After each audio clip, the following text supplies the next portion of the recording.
Beneath the ordinary, the United States holds secret, unreal wonders. A land where waterfalls disappear into the earth, mountains move like frozen waves, and forests whisper with ancient, forgotten voices. These are places untouched by time, mysteries woven into the fabric of the land. Are you ready to see the most incredible places in the United States as you never have before?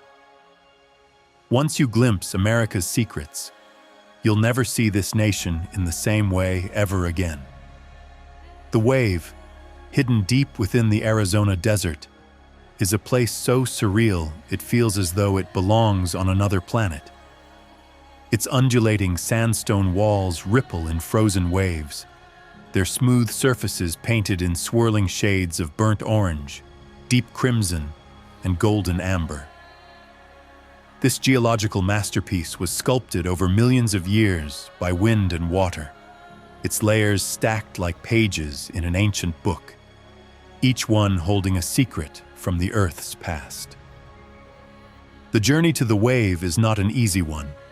Only a handful of permits are granted each day, and reaching it requires navigating an unmarked trail through an unforgiving desert. But for those who make the trek, the reward is an almost dreamlike experience.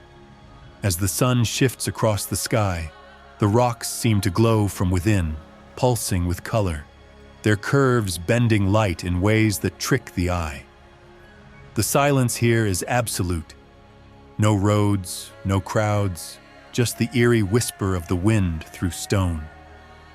Standing at the heart of this mesmerizing landscape, it's easy to believe you've stepped into another realm, one untouched by time and human hands.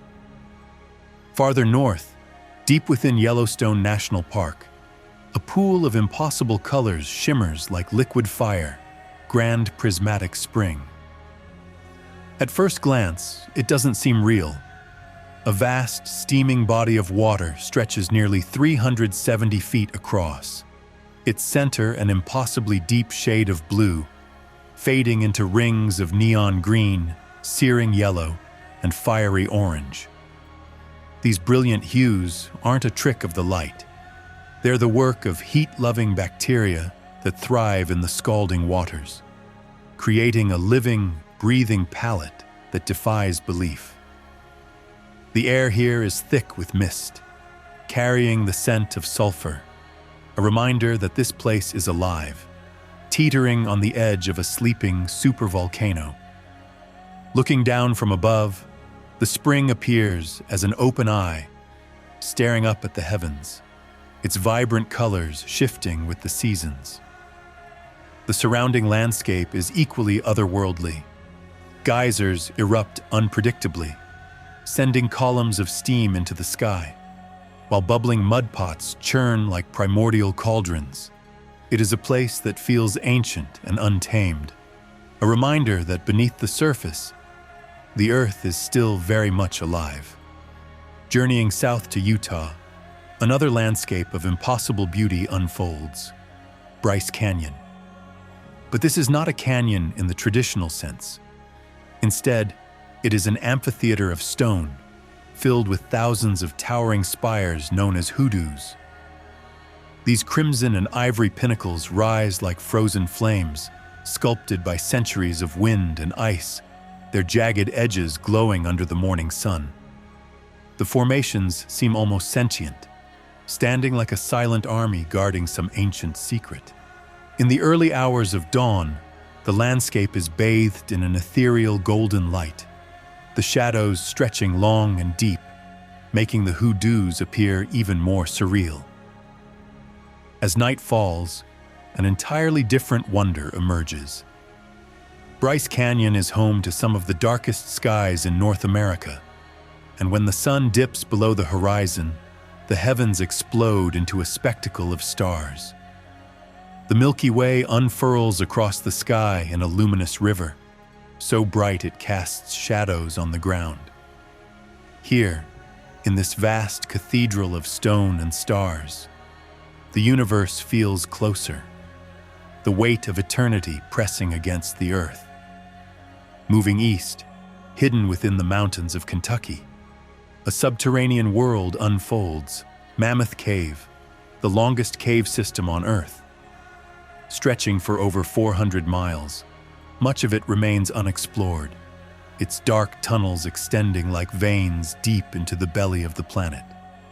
The air here is thick with dampness, carrying the scent of ancient stone and unseen waters.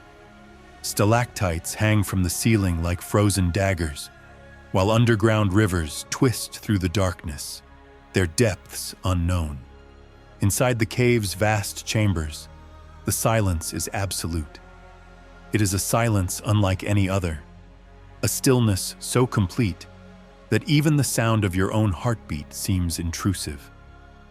Lantern light flickers against the walls, casting shifting shadows that play tricks on the mind.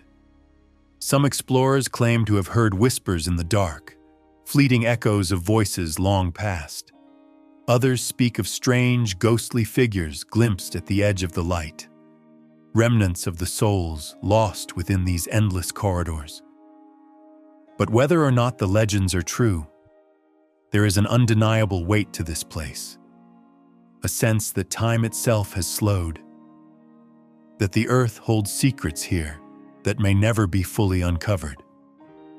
On the opposite side of the country, where the Pacific crashes against the California coastline, another natural marvel rises from the mist, Big Sur. Here, towering cliffs plunge into an ocean so blue it seems unreal, waves pounding against the rocks with relentless force. The landscape is wild and untamed, a meeting place of land and sea where mist rolls in like ghostly fingers, swallowing the rugged coastline in a veil of silver.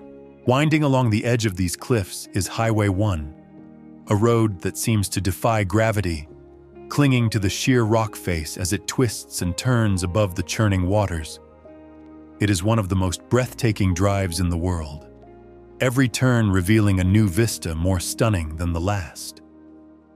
Waterfalls tumble down the cliffs, their streams vanishing into the sea, while ancient redwoods stand like sentinels, their gnarled roots gripping the earth with silent strength. At sunset, the sky erupts in hues of pink and violet, casting a soft glow over the ocean. The world feels vast and infinite here, a reminder of nature's raw, unyielding beauty. And then, in the remote deserts of Nevada, something truly otherworldly emerges from the earth. Fly Geyser. Unlike anything else in the world, this alien-like formation was accidentally created when a drilling project struck a geothermal pocket in the 1960s. What began as a simple well soon became something far more bizarre. Over the decades, minerals built up, forming a mound of vivid red and green, water perpetually shooting into the sky, as if the earth itself was breathing. Surrounding the geyser, pools of iridescent blue and gold shimmer in the sunlight, their colors shifting with the temperature of the water. The landscape here is eerie, unnatural, as if it was never meant to exist.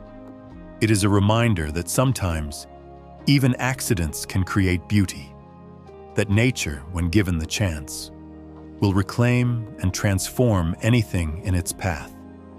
In the darkest corners of Louisiana's swamps, another mystery lingers: Lake Peigneur. Once a peaceful freshwater lake, it was forever changed in 1980 when a drilling accident caused the entire body of water to be swallowed into the earth. In just a few hours, the lake drained completely, pulling barges, trees, and even part of a forest into the abyss. Today, the lake has refilled, but something about it feels off. Salt water now flows into it. Strange whirlpools form without warning, and the land still bears the scars of the disaster. Some say the lake is cursed, a reminder of the day the earth itself decided to rewrite the landscape in an instant. Beneath the endless sky of New Mexico, where the land stretches wide and empty, an ocean of shimmering white dunes rises and falls like frozen waves. This is White Sands National Park, a place so eerily beautiful, it feels like a dream. The sand here is not ordinary. It is composed of pure gypsum, a mineral so fine and white that it glows under the sun. Unlike regular sand, which burns underfoot in the heat, this remains cool, a strange sensation that defies expectation. Walking through White Sands is an experience unlike any other. The dunes shift and reshape with the wind, forming rippling patterns that stretch as far as the eye can see. Silence reigns here, broken only by the occasional whisper of the wind moving through the dunes. At sunrise, the landscape is bathed in soft pinks and golds, while at night, under a full moon, the entire desert glows like freshly fallen snow. It is a place of stark beauty, where time seems to stand still, and the line between reality and illusion blurs with each step. Farther west, hidden in the deserts of Arizona, is a landscape so bizarre, it looks like it was sculpted by the hands of an artist rather than the forces of nature.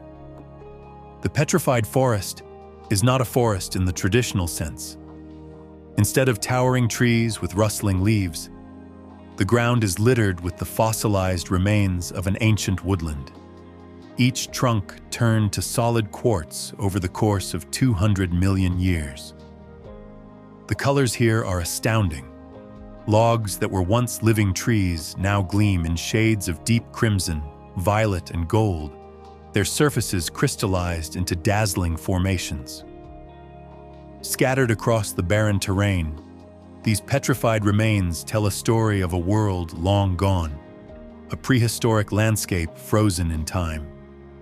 Walking among them is like stepping into a forgotten age, where dinosaurs once roamed and nature's slow, relentless process turned wood into stone. Venture into California's Death Valley, and the land itself seems to breathe with an eerie, otherworldly pulse. The Racetrack Playa, a vast, dry lakebed, holds one of the great geological mysteries of the world: sailing stones that move on their own. These massive rocks, some weighing hundreds of pounds, leave long, winding trails behind them, as if they have slid effortlessly across the cracked earth. For decades, scientists puzzled over how these stones moved, speculating everything from magnetic forces to supernatural intervention. Eventually, it was discovered that thin layers of ice and strong desert winds allow the rocks to glide. Yet even with an explanation, watching them sit motionless in the eerie silence of the playa feels like standing in a place where the laws of nature shift ever so slightly. Not far away, in the heart of California, another surreal wonder emerges: the towering redwoods of the Avenue of the Giants. These ancient trees, some over 2,000 years old, rise to heights of over 350 feet, their massive trunks stretching impossibly high into the mist. Walking among them is an exercise in feeling small, in realizing that life existed long before us and will continue long after. The forest is hushed, the soft sound of falling leaves and distant birdsong the only things breaking the stillness. Sunlight filters through the dense canopy in golden shafts, illuminating the forest floor in a quiet, ethereal glow.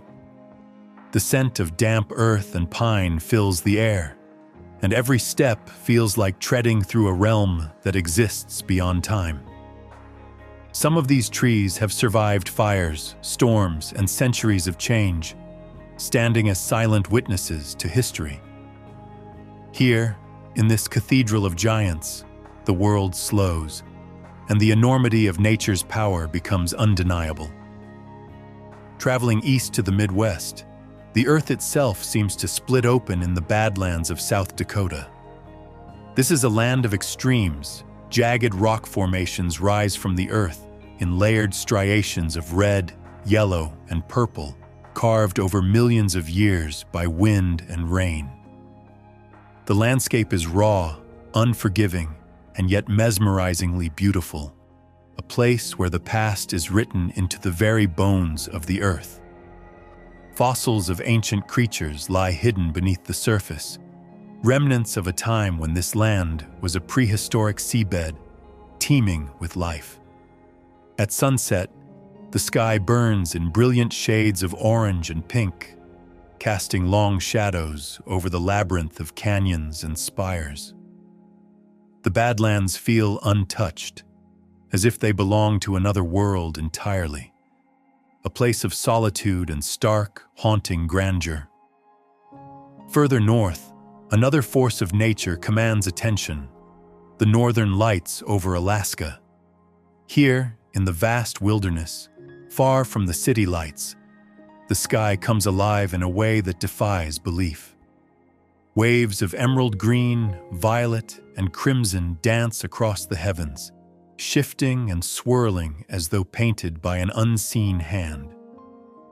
The air is crisp and still, the only sound the faint crackle of the lights as they ripple through the sky. The aurora borealis is an event that cannot be captured in its entirety, no matter how many cameras try.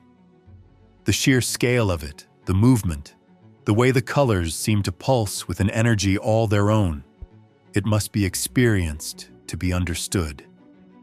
Standing beneath the swirling cosmos, wrapped in the deep silence of the Alaskan night, it feels as if the universe is revealing one of its deepest, most beautiful secrets. Deep in the heart of Texas, a different kind of wonder awaits.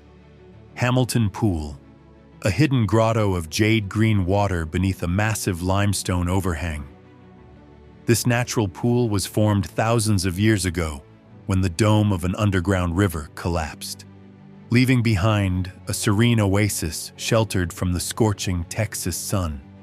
A waterfall spills over the rock ledge, its mist catching the sunlight in a soft, golden haze. Moss-covered boulders dot the edges of the pool, and vines creep down from the cavern walls, adding to the sense of secrecy and magic. The water, clear and cool, beckons travelers to wade in, to escape into a world that feels untouched and sacred. It is a place of quiet refuge, a hidden paradise carved by time and nature's relentless hands. Finally, in the swamps of Georgia, an eerie landscape of haunting beauty awaits. The Okefenokee Swamp. This vast primeval wetland is a world of cypress trees draped in ghostly Spanish moss, their gnarled roots twisting into dark, reflective waters. The air is thick with humidity, alive with the calls of unseen creatures lurking beneath the surface. As dusk settles, the swamp takes on an almost supernatural quality. Fireflies flicker like wandering souls, and the distant echoing calls of alligators send ripples through the still water. Paddling through its winding waterways, past sunken logs and tangled vines, the modern world fades away, leaving only the whisper of nature's ancient rhythms. It is a place both beautiful and unsettling, a reminder that the wild still holds its mysteries, waiting for those brave enough to venture into its depths. Journeying east, deep within the Appalachian Mountains, a mysterious natural phenomenon defies gravity, Gravity Hill in Pennsylvania. Here, cars appear to roll uphill on their own, water flows in the wrong direction, and the laws of physics seem to bend. It's an illusion, of course, created by the landscape's deceptive angles, but standing there, watching an object defy what the mind knows to be true, is an unsettling experience. Stories of supernatural forces abound. Some say ghosts are pushing cars uphill. Others believe it's the work of magnetic anomalies beneath the earth. But regardless of the explanation, Gravity Hill remains one of those places where reality itself feels just a little off. A reminder that the world still holds pockets of the unexplained. Venture to the Great Lakes region, and another natural oddity emerges: Turnip Rock, a surreal tree-topped island that seems to balance precariously on the waters of Lake Huron. Over thousands of years, relentless waves carved away its base, leaving behind a narrow pedestal supporting a lush crown of greenery. It looks like something from a fairy tale, as though a piece of a lost world drifted into the present. The only way to reach Turnip Rock is by kayak, paddling across the vast blue expanse of the lake toward this improbable structure. Up close, its sheer walls rise from the water, streaked with the marks of time, while twisted tree roots grip the summit, defying the erosion that continues to shape it. The isolation, the gentle lapping of waves, and the sheer peculiarity of the formation create an almost meditative experience, a moment of peace suspended in nature's slow, relentless transformation. In the deserts of Utah, another geological marvel waits, Goblin Valley, a landscape so strange it seems plucked from the pages of a science fiction novel. Here, thousands of bizarre, mushroom-shaped rock formations, called hoodoos, rise from the desert floor, their shapes resembling goblins frozen in time. Some squat low to the ground, others tower high, their bulbous tops eroded into fantastical shapes by millennia of wind and water. The valley is eerily silent, the only sound the wind whispering through the narrow passages between the stone figures. As the sun moves across the sky, the formations shift in appearance, casting long, distorted shadows that give them an even more otherworldly feel. At night, under a sky ablaze with stars, Goblin Valley becomes something truly supernatural, a forgotten kingdom of stone, watched over by the silent sentinels of time. In the Pacific Northwest, on the shores of Oregon, a phenomenon both beautiful and deadly pulses with the rhythm of the tides. Thor's Well, a seemingly bottomless sinkhole carved into the rocky coastline, swallows the ocean again and again, an endless cycle of water surging in and vanishing into the abyss. When the waves crash just right, water shoots into the air like the breath of some great sea beast, creating a mesmerizing display of nature's raw power. It's a dangerous place. Get too close, and the pull of the ocean could drag even the strongest swimmer into its depths. Yet, for those who stand at a safe distance, watching the relentless ebb and flow, it is one of the most hypnotic sights on Earth, a reminder of the untamed force of the sea, forever carving and reclaiming the land. Further north, where Washington's forests meet the sea, an eerie, glowing wonder appears at night, the phenomenon of bioluminescent waters in the Puget Sound. Tiny organisms, invisible by day, light up when disturbed, creating a surreal effect of glowing blue waves rolling onto the shore. Every movement, whether a hand dipped into the water, the stroke of a kayak paddle, or the splash of a fish, ignites a shimmering trail of neon blue, as though the ocean itself is alive with electric energy. Paddling through these waters feels like moving through a dream. With each stroke, the darkness glows, creating a ripple of living light. The sensation is unlike anything else, magical, silent, and entirely surreal, as if for just a moment, the ocean has turned into a portal to another world. On the opposite coast, in the marshlands of South Carolina, another bioluminescent mystery glows beneath the surface, the eerie, flickering lights of the St. Helena fireflies.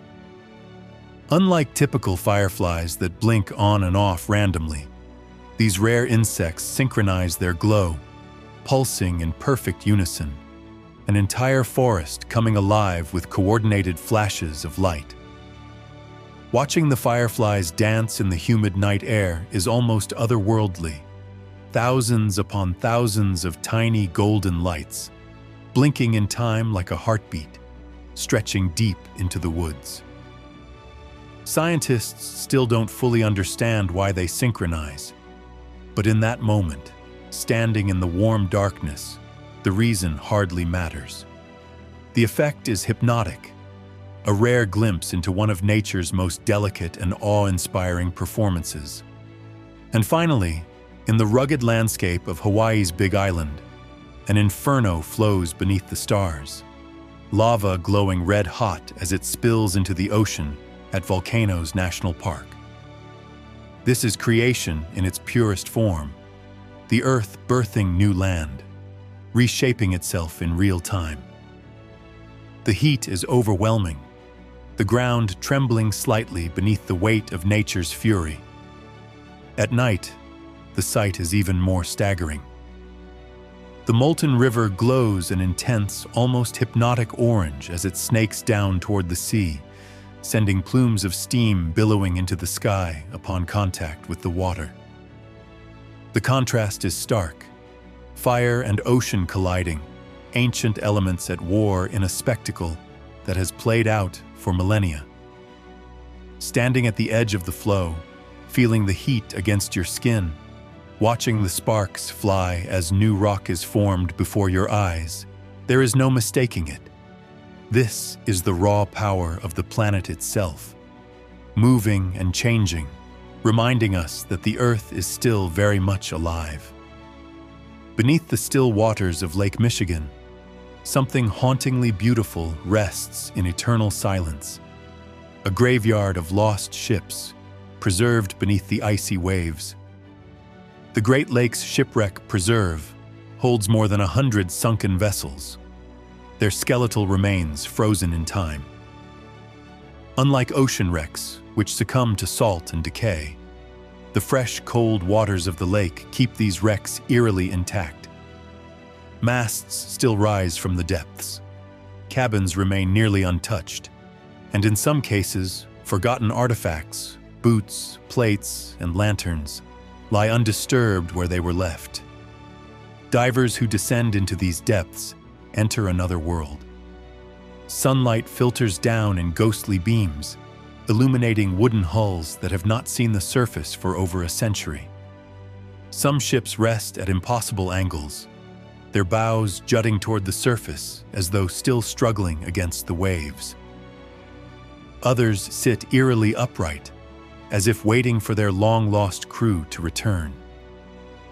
It is a place of quiet reverence, a reminder of the unforgiving power of nature, where history lies just beneath the surface, perfectly preserved in the cold abyss. Moving south, the underground world of Missouri's Meramec Caverns holds a spectacle so stunning it feels like stepping into a fantasy realm. Within this vast cave system, enormous mineral formations tower like frozen waterfalls, glistening in hues of silver and gold.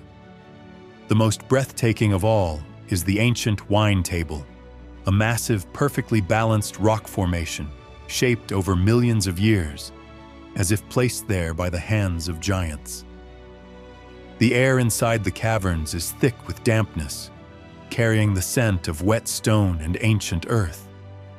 Echoes drift through the chambers, where outlaw Jesse James was rumored to have once hidden from the law. Stalactites hang like chandeliers from the cathedral-like ceilings, and underground pools reflect the shimmering light, turning the cavern into a surreal dreamscape. As artificial lights cast soft colors onto the formations, the entire space takes on an ethereal glow, an underground palace sculpted by time itself. On the distant coast of Maine, another haunting beauty awaits. Thunderhole, where the ocean itself seems to breathe, a small, rocky inlet carved into the shoreline. Thunderhole gets its name from the deafening sound it creates when waves rush in and are forced through a narrow opening beneath the rock. The result is an explosion of water, sometimes reaching heights of 40 feet, followed by a deep, thunderous boom that shakes the ground beneath your feet. Standing at the edge of the cliffs, the force of the ocean is palpable. The mist rises in a salty veil, and the rhythmic crashing of the waves feels almost alive, as though the earth itself is exhaling with each surge. It is nature at its most powerful, a reminder that, for all its beauty, the sea is an untamed force, forever reshaping the land in its relentless embrace. Further inland, where Louisiana's swamps sprawl beneath a heavy sky, the Manchac Swamp tells a story shrouded in eerie legend. Thick cypress trees rise from the dark, stagnant waters, their gnarled roots sinking into the murky depths. Draped in Spanish moss, they cast twisted shadows across the surface, their reflections warping with every ripple. Local lore speaks of a curse placed by a voodoo priestess, Julia Brown, who before her death is said to have warned, "One day I'm gonna die, and I'm gonna take the whole town with me." The day she passed, a devastating hurricane tore through the area, leveling entire communities and leaving nothing but whispers of the past. At night, under the glow of the moon, the swamp takes on an otherworldly presence. Fireflies blink in the thick air like wandering spirits, and the distant croak of unseen creatures echoes through the trees. The deeper one ventures, the stronger the sense of isolation becomes, as if something ancient lingers just beyond sight, watching from the tangled depths. In the wilderness of Montana, a lake holds a secret beneath its glassy surface. Flathead Lake is one of the clearest in the world, so transparent that boats appear to be floating in midair. In the right conditions, looking down from above, the water is nearly invisible, revealing the rocky lakebed dozens of feet below in perfect detail.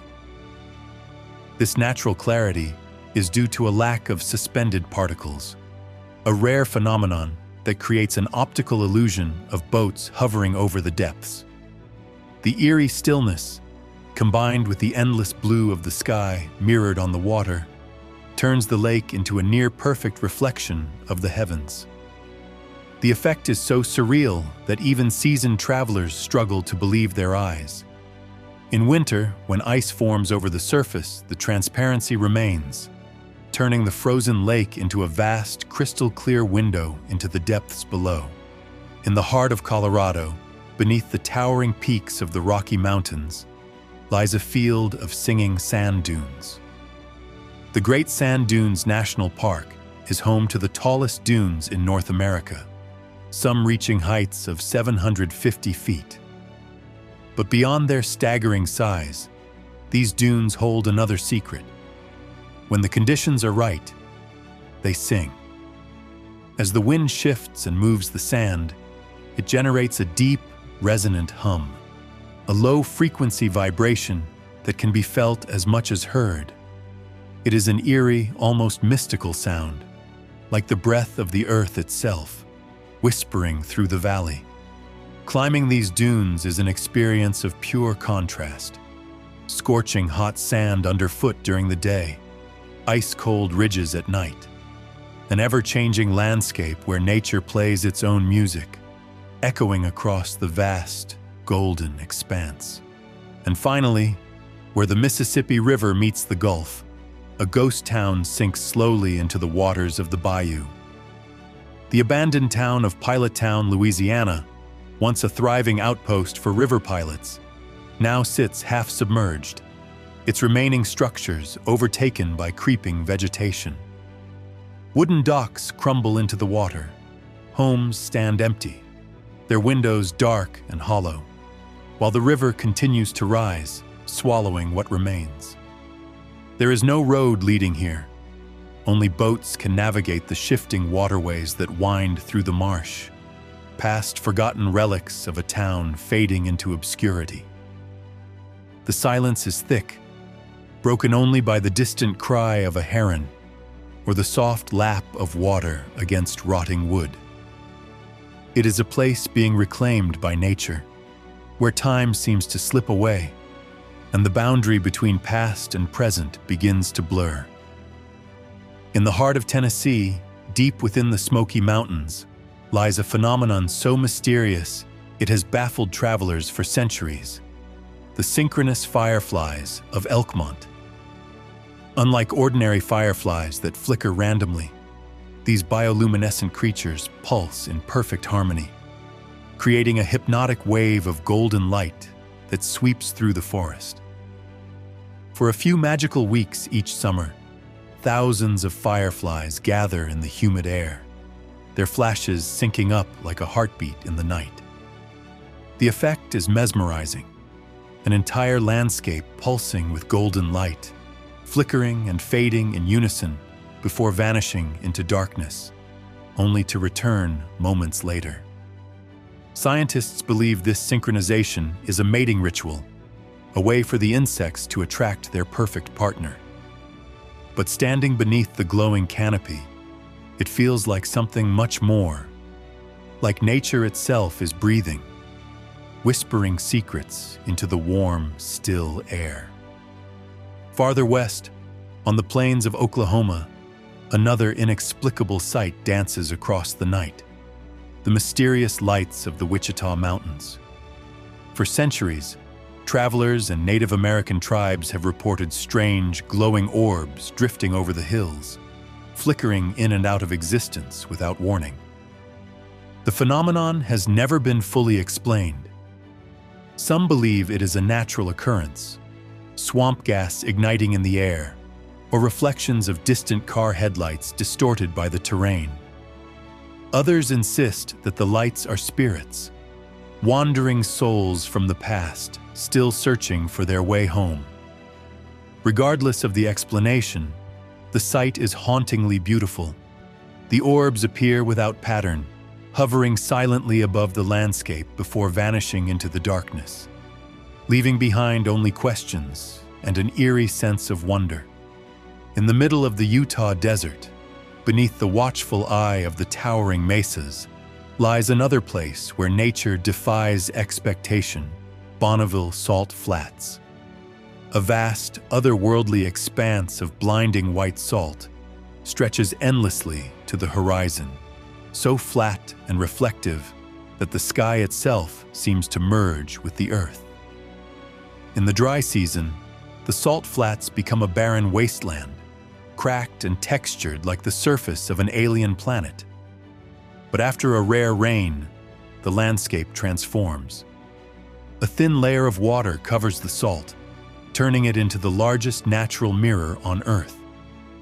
The boundary between sky and land disappears, creating an optical illusion so perfect that it feels like floating in an infinite world of clouds. Racing cars and motorbikes speed across its surface, their reflections merging with the sky, blurring the line between reality and dream. It is a place where the ordinary laws of perspective no longer apply, where the world itself seems to dissolve into the heavens. Further south, in Texas, nature reveals another one of its hidden masterpieces, Jacob's Well. This natural artesian spring is more than just a beautiful swimming hole. It is a gateway to a mysterious underwater world. From the surface, the well appears as a deep, sapphire blue abyss, perfectly round, its waters impossibly clear. But below the surface, the spring descends into a network of twisting caves and tunnels, some stretching over 100 feet into the depths of the earth. Divers are drawn to its beauty and mystery, but Jacob's Well is not without danger. The underwater passageways are treacherous, and many have lost their lives exploring the labyrinthine tunnels beneath. Yet, for those who float on the surface, staring down into the deep blue unknown, the well holds a mesmerizing allure, an endless void that seems to whisper of secrets buried in the depths. In the Pacific Northwest, nestled within Oregon's forests, another illusion awaits: Crater Lake, a body of water so blue it almost seems unreal. Formed within the collapsed remains of an ancient volcano, the lake is one of the deepest and purest on Earth. Its water, untouched by rivers or streams, reflects the sky with an intensity that feels like a portal to another world. Standing at the crater's edge, the stillness is almost unnerving. The lake is eerily silent, its surface undisturbed save for the occasional ripple from a drifting log known as the Old Man of the Lake, which has been floating upright in its waters for over a century.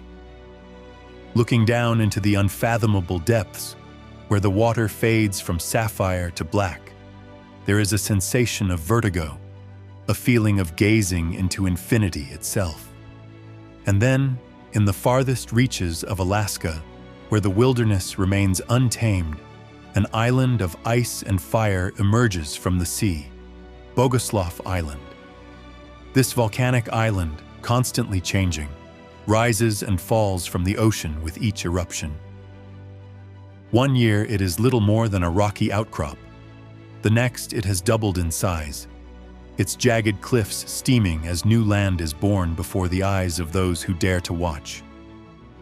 The island is alive, shifting and reshaping itself in real time.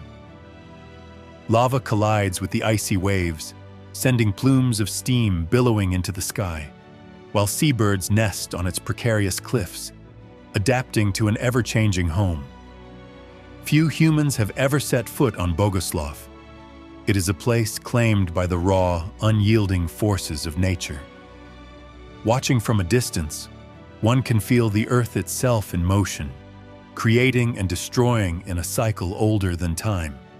Farther south in the Florida Keys, an underwater wonder waits beneath the waves, the Christ of the Abyss, a submerged bronze statue that stands in silent prayer beneath the sea. This 9-foot-tall sculpture, resting on the ocean floor, is covered in coral and marine life, its outstretched arms welcoming both divers and passing schools of fish. As sunlight filters through the water, beams of light illuminate the statue in a way that feels almost divine. The ocean has claimed it, covering its surface with barnacles and algae, but its presence remains hauntingly peaceful. Swimmers drift past, their silhouettes framed by the glowing blue water, as if stepping into another realm, a place where the sacred and the sea become one. In the wilds of North Dakota, another unlikely marvel stands, the Enchanted Highway, a lonely stretch of road lined with the world's largest scrap metal sculptures.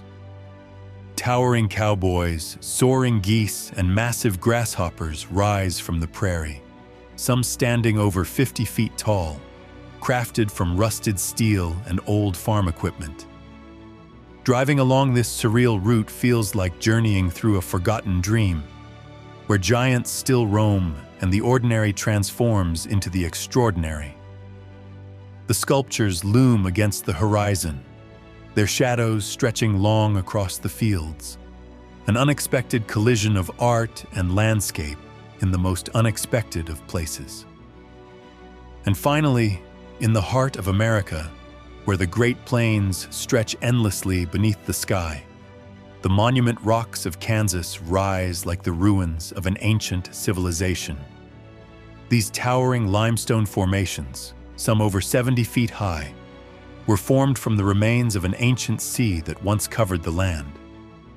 Fossils of prehistoric sea creatures are embedded in their surfaces, a silent reminder that this dry, open land was once a vast, rolling ocean. The formations stand isolated against the endless prairie, their sheer size and shape unlike anything else in the region. The wind whistles through their arches and crevices, carrying whispers of the ancient past. At sunset, they glow in hues of gold and crimson, casting long shadows over the empty land. It is a place of stark contrast, where time seems frozen, where the ancient and the present collide in breathtaking silence. Deep within the volcanic heart of Hawaii's Big Island, a spectacle of fire and creation unfolds, Kilauea, one of the world's most active volcanoes. Here, the earth reshapes itself in real time, molten rock flowing like liquid gold into the sea, sending up towering plumes of steam as new land is forged before the eyes of those who dare to watch. The ground beneath your feet vibrates faintly, a reminder that this is a living, breathing force, one that has been sculpting the island for hundreds of thousands of years. The lava glows an intense orange against the blackened rock, its surface cracking and shifting as it moves, a force both destructive and mesmerizing. At night, when the skies darken, the glow intensifies, casting an eerie red light across the landscape, turning the horizon into a vision of another world. For the native Hawaiians, Kailauea is more than just a volcano. It is the sacred home of Pele, the goddess of fire and creation. The land here is revered, and watching the lava inch forward is like witnessing the breath of the goddess herself. There is a humbling stillness in this place, an understanding that no matter how advanced humanity becomes, the earth remains untamed, forging and reclaiming itself on a timescale far beyond our own. Moving north to the icy wilderness of Minnesota, another natural phenomenon unfolds: Lake Superior's frozen waves. Each winter, as temperatures plummet, the relentless waters of the Great Lake begin to freeze in surreal formations, capturing movement in time. Towering ice shards rise from the shoreline, jagged and crystalline, like something sculpted by an unseen hand. In some places, entire waves appear to have been frozen mid-crash, their crests locked in ice, defying all logic. Walking along the shoreline is like stepping into another world. The ice groans beneath your feet, shifting slightly as the lake breathes beneath its frozen shell. When the wind howls across the surface, the ice sings, a deep, eerie sound, almost musical, echoing across the vast expanse of white. It is both haunting and beautiful, a reminder of nature's power to transform the familiar into something unrecognizable, something otherworldly.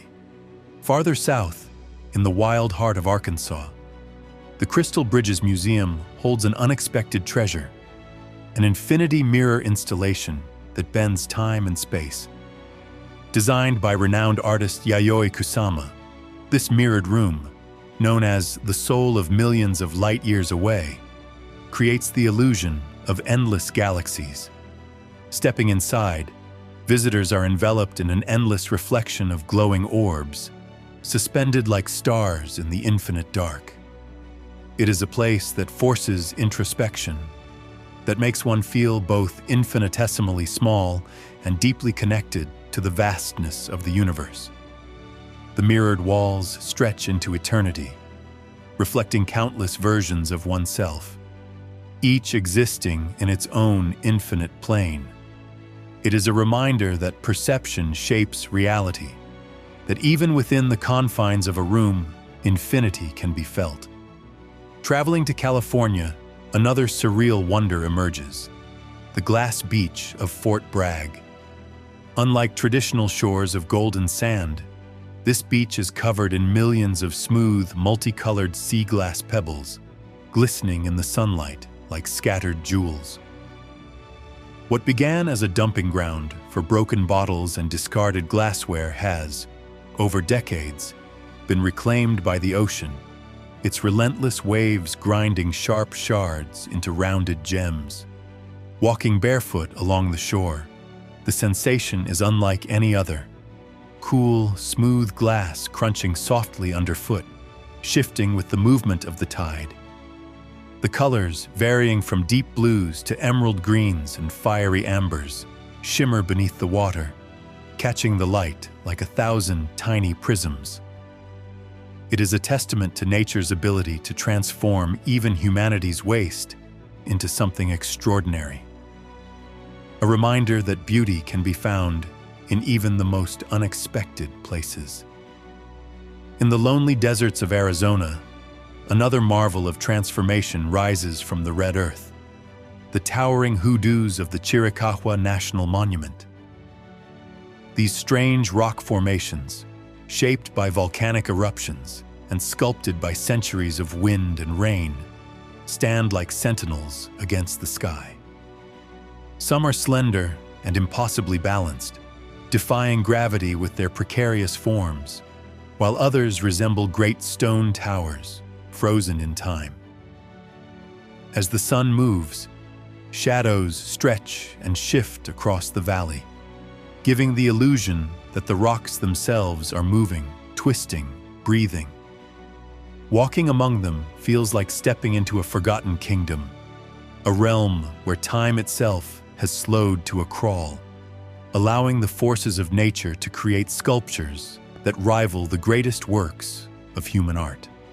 On the opposite coast, off the shores of North Carolina, another relic of time stands against the relentless tide: the sunken remains of the USS Monitor. One of the most famous ironclad warships of the Civil War, the Monitor met its fate in a storm in 1862, sinking to the ocean floor, where it lay undisturbed for over a century. Today, the wreckage is a haunting underwater museum, its rusted hull covered in corals, its cannons resting silently beneath the waves. Divers who visit describe an eerie sensation, standing before the remains of a war machine now claimed by the sea, its purpose long forgotten. Fish weave through the skeletal remains, and the slow decay of metal and history serves as a reminder that even the most formidable human creations are no match for the passage of time. Finally, in the frozen wilderness of Alaska, a sight beyond comprehension awaits: the Mendenhall ice caves. Beneath the towering glacier, tunnels of sapphire blue ice stretch into the dark, glowing from within like something from a dream.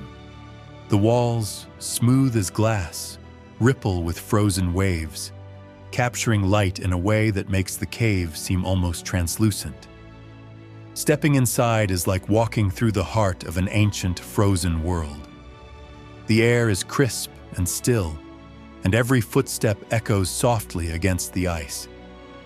Stalactites of frozen water hang from the ceiling, and deep beneath the surface, the muffled sound of shifting ice reminds visitors that this world is always moving, always changing. It is an ephemeral beauty. Glaciers retreat, ice melts, and what exists today may be gone tomorrow. To see it is to witness something fleeting, a piece of the Earth's ancient past slipping slowly into the present before vanishing forever. As the journey through these unbelievable places comes to an end, one truth remains: America is a land of endless wonder, where the surreal and the sublime exist in plain sight, waiting to be discovered. The landscapes shift, the earth breathes, and for those who seek them, these marvels will always be there, hidden in the folds of time and nature's endless masterpiece. Deep in the Nevada desert, a phenomenon as eerie as it is unexplained flickers across the night: the Marfa lights. For over a century, strange glowing orbs have appeared on the horizon outside the small town of Marfa, floating, darting, and pulsing in unpredictable patterns. These lights, often red, white, or yellow, seem to hover without a source, defying logic and scientific explanation. Locals and visitors alike have tried to make sense of them. Some claim they are the headlights of distant cars, distorted by heat waves rising from the desert floor. Others insist they are something more: spirits of the land, energy from an unknown dimension, or even visitors from beyond the stars. Yet, even when scientists attempt to explain them, the lights remain elusive, appearing at random, indifferent to observation or analysis. Those who see them describe an otherworldly sensation, as if for a brief moment they have glimpsed something not meant for human eyes. Moving east, in the depths of West Virginia, An ancient river has carved a canyon so deep and dramatic, it rivals the great landscapes of the West, the New River Gorge. But here, hidden within the misty forests and sheer cliffs, lies a natural bridge so stunning it seems impossible. Known as the Endless Wall, this massive rock formation juts out from the canyon, forming a narrow ledge that stretches for miles, offering one of the most breathtaking views in the country. Standing on its edge, the river roars below, winding through the gorge like a silver ribbon. Hawks circle lazily in the thermals, riding invisible currents high above the valley floor. The rock beneath your feet is ancient, carved by millions of years of wind and water, yet it feels alive, humming with the energy of time itself. At sunrise, when the first golden light spills over the ridges, the entire landscape glows, and for a moment, the world feels limitless. Farther south, in the forgotten forests of Georgia, an abandoned ruin holds a beauty that time has only enhanced. The eerie, crumbling walls of the Cumberland Island Dungeness Mansion. Once a grand estate built by the Carnegie family, this vast, opulent mansion was abandoned after a devastating fire, leaving behind a skeleton of towering stone columns and ivy-covered archways. Nature has slowly reclaimed the land. Wild horses, descendants of those left by Spanish settlers centuries ago, now roam freely among the ruins, their silhouettes haunting against the mist. The silence here is heavy, broken only by the distant sound of waves rolling onto the island's empty shores. Walking among the remains, it feels as though the past lingers just beneath the surface, whispering from the cracks in the walls, waiting for the wind to carry its stories away. In the heart of Utah, beneath the sweeping cliffs of the Grand Staircase Escalante, lies a hidden oasis that defies the desert's harshness, Calf Creek Falls. Tucked between towering canyon walls, this waterfall cascades in a shimmering ribbon of emerald and gold, pooling into a pristine basin surrounded by lush vegetation. The contrast is startling. Just beyond the canyon, the land is dry, cracked, and seemingly lifeless. Yet here, in this secret sanctuary, water flows endlessly, feeding a paradise where cottonwood trees sway gently in the wind. The sound of falling water echoes against the sandstone walls, creating a soothing rhythm, as if the earth itself is breathing. Few travelers stumble upon this place, but those who do find themselves in a world apart, where time slows and the desert's secrets are revealed in the soft shimmer of cascading water. Further west, in the remote reaches of California, an abandoned relic of human ambition crumbles into the dust. Body, the most well-preserved ghost town in America. Once a booming gold rush town, Bodie now stands frozen in time, its wooden buildings weathered by decades of wind and solitude. Walking through its empty streets, the past is palpable. Rusting wagons sit abandoned, school books still rest on desks, and saloons remain stocked with long-forgotten bottles. It is as if the residents simply vanished, leaving behind a town caught between life and oblivion. At dusk, as the last rays of light cast long shadows over the cracked boardwalks, a sense of unease settles over the town. Some say the spirits of those who once lived here still wander the streets, their whispers carried on the cold desert wind. And then, in the wilds of Maine, a lighthouse stands against the relentless tide, its beacon cutting through the mist, the Portland Head Light. Perched on jagged cliffs overlooking the Atlantic, this historic lighthouse has guided sailors to safety for centuries, its light unwavering against the crashing waves. The ocean here is unforgiving, its power evident in the worn stones that line the shore. The wind howls through the structure, carrying with it the scent of salt and the echoes of shipwrecks past. At dawn, as the first light of day breaks over the horizon, the lighthouse stands as a silent guardian, a reminder of the thin line between survival and disaster on the open sea. Amid the sweeping volcanic highlands of Ethiopia, concealed within the depths of the Simien Mountains, lies a secret cathedral carved not of stone, but of fire and sky, Abuna Yamata Gu. This monolithic church, etched into a sheer sandstone cliff, stands over 2,500 meters above sea level, accessible only to those willing to scale the vertical rock face with nothing but footholds and faith. The ascent is not for the faint-hearted.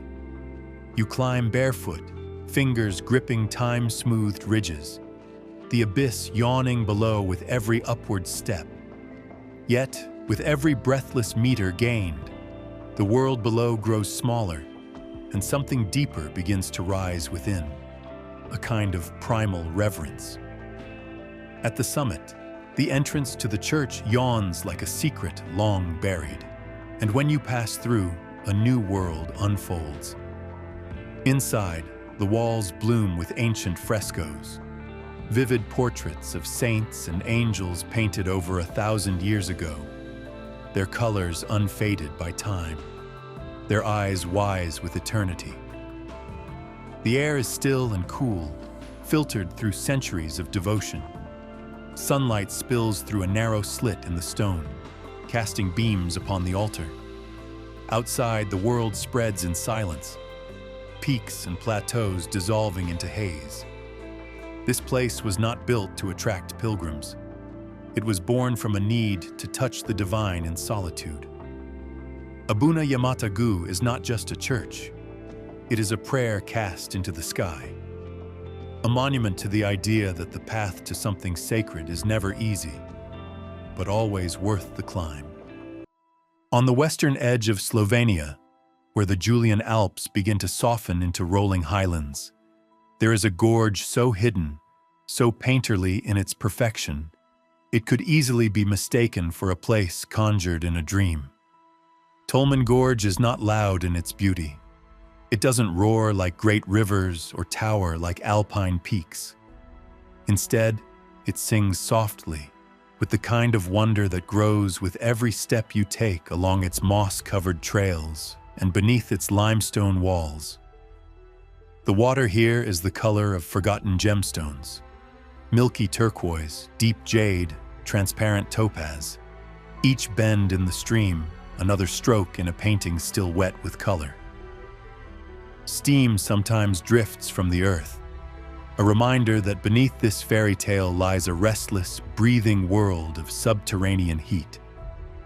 Natural springs bubble along the trail, warming the stones and scenting the air with minerals.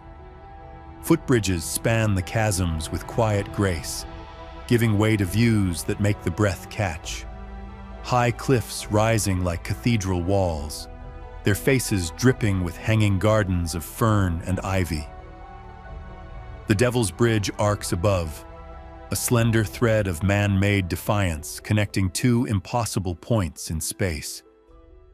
And beneath it all, the Tolminka River rushes, a ribbon of clarity that seems to glow from within. It weaves through narrow corridors of rock, slipping past caves and waterfalls like it's escaping from another age. In the quietest corners, you can hear the whisper of stone being carved by water, a slow, eternal erosion that shapes both the canyon and your own sense of scale. Tolman Gorge doesn't announce itself with grandeur. It unfolds like a secret poem, each stanza etched into the rock by time, each pause in the path an invitation to lose yourself just a little more. There is a corner of northern Albania where the mountains wear snow like a crown and the rivers run like veins of light through the valleys. This is the Accursed Mountains, a name that carries a sense of foreboding. But the moment your eyes touch this land, you understand that it's not cursed, it's sacred, The Valbona Valley, nestled deep within these jagged peaks, feels like something whispered into existence. The road into the valley winds like a ribbon, tracing the edges of roaring rivers and soaring cliffs. Tiny stone houses appear along the way, perched like secrets held close to the chest of the mountains. The roofs are steep and gray, the fences made of crooked timber, and smoke curls upward in the early morning, as if the earth itself is exhaling. The color palette here is surreal. Crystalline turquoise rivers carved by glacier melt, green meadows dusted with alpine flowers, and peaks the color of old silver looming high above. Hikers traverse old shepherd paths that open up to ridgelines so vast and untouched, it feels like the gods forgot to close the door to heaven. There's a quiet here that's not empty, but full of wind, of water, of stories carried for generations. Every stone has a memory. Stay with a local family, and you'll be welcomed with fresh bread, honey still warm from the hive, and mountain tea brewed with wild herbs gathered nearby. Their hospitality is not a performance. It is survival transformed into ritual, giving as a way of life. And as night falls, the sky is unpolluted by anything but starlight. The mountains disappear into shadow, and you realize they were never looming. They were watching. At the very edge of the known, past Salta's serpentine mountain roads and whispered legends, there lies a natural amphitheater of staggering presence, La Yesera. This secluded canyon, found along the rarely traveled Quebrada de las Conchas, is not famous, not marked with crowds or signs. And yet, it holds a palette of color and depth unlike any in Argentina. The cliffs here ripple with sedimentary layers that have been pressed, tilted, and exposed like pages of a buried book. Bands of burgundy, sand, ochre, and gray streak the canyon walls in wild, painterly patterns. They rise steeply, embracing the narrow path in shadows and sun, each curve revealing deeper folds and secrets of the land. The silence in La Yesera is weighty, held tightly by the rock itself. Then, as you round a bend, the canyon opens into a circular basin, where echoes bounce from wall to wall like whispered conversations. It is here that music has been played, notes traveling in pure clarity through nature's acoustics. The presence of the place is enormous, yet intimate. An earthen cathedral carved not by tools, but by wind and rain and time. No place in the world sounds quite like La Yesera, and perhaps none ever will. On the southern coast of Italy, where the sun burns gold into the cliffs and the Tyrrhenian Sea rolls like liquid sapphire, hides a place even many Italians have never seen. Civita di Bagnoregio. Perched atop a crumbling volcanic mesa and connected to the world by a single narrow pedestrian bridge, this ancient village floats like a dream above the fog. Known as La Città che muore, the dying city, Civita is slowly succumbing to time, its cliffs eroding, its walls weathering like parchment. But what remains is nothing short of transcendent. Stone archways open into cobbled alleys lined with blooming geraniums.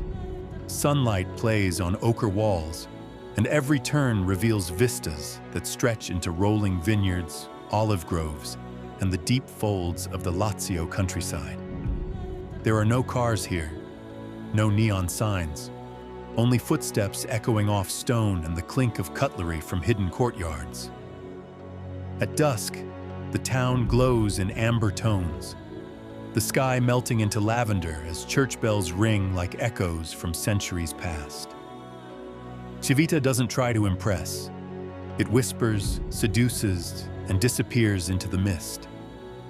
It is a place between worlds, where the present is thin and history pulses just beneath the surface. Visiting Civita is like walking into a forgotten poem, one that lingers long after the last line has faded. In a remote valley of northern Portugal, where terraced vineyards spill like cascading green ribbons down steep hillsides, a place exists that seems painted by the hands of dreamers. Cistelo, often called the Little Portuguese Tibet, is a village suspended between sky and slope, where ancient footpaths snake through an undulating sea of green. The landscape is sculpted by generations of human harmony with the land, each terrace carved from the mountainside, a testament to patience, to resilience, to a slower, wiser way of life. Stone houses cluster along narrow lanes, their walls warm with the soft hues of time, their windows peering out over an expanse that defies belief. The air carries the scent of earth and distant rain, of grape leaves and wood smoke. There are no engines here, only the occasional clatter of hooves or the rustle of sheep brushing past stone fences as they're guided by quiet shepherds along routes centuries old. Even the river, the Vez, moves gently through the valley, its waters clear and sunlit, cradled by ancient stones smoothed by time. Above the village, the terraces stretch like echoes of forgotten civilizations, layer upon layer of cultivated symmetry, each one a step toward the heavens. In spring, the landscape erupts with life. The fields flash with wildflowers, the vines glisten with new growth, and the hills seem to breathe. During golden hour, the terraces glow like stacked coins beneath a descending sun, and the light lingers, unwilling to part from such serene beauty. Fog rolls in with the grace of a sigh, blanketing the valleys in soft silver, leaving only the peaks exposed like islands above a dreaming sea. But it's not just the view that casts a spell. It's the silence, the gentleness of movement, the slow unfolding of life lived in tune with the breath of the land. You walk the trails and hear your own heartbeat more clearly.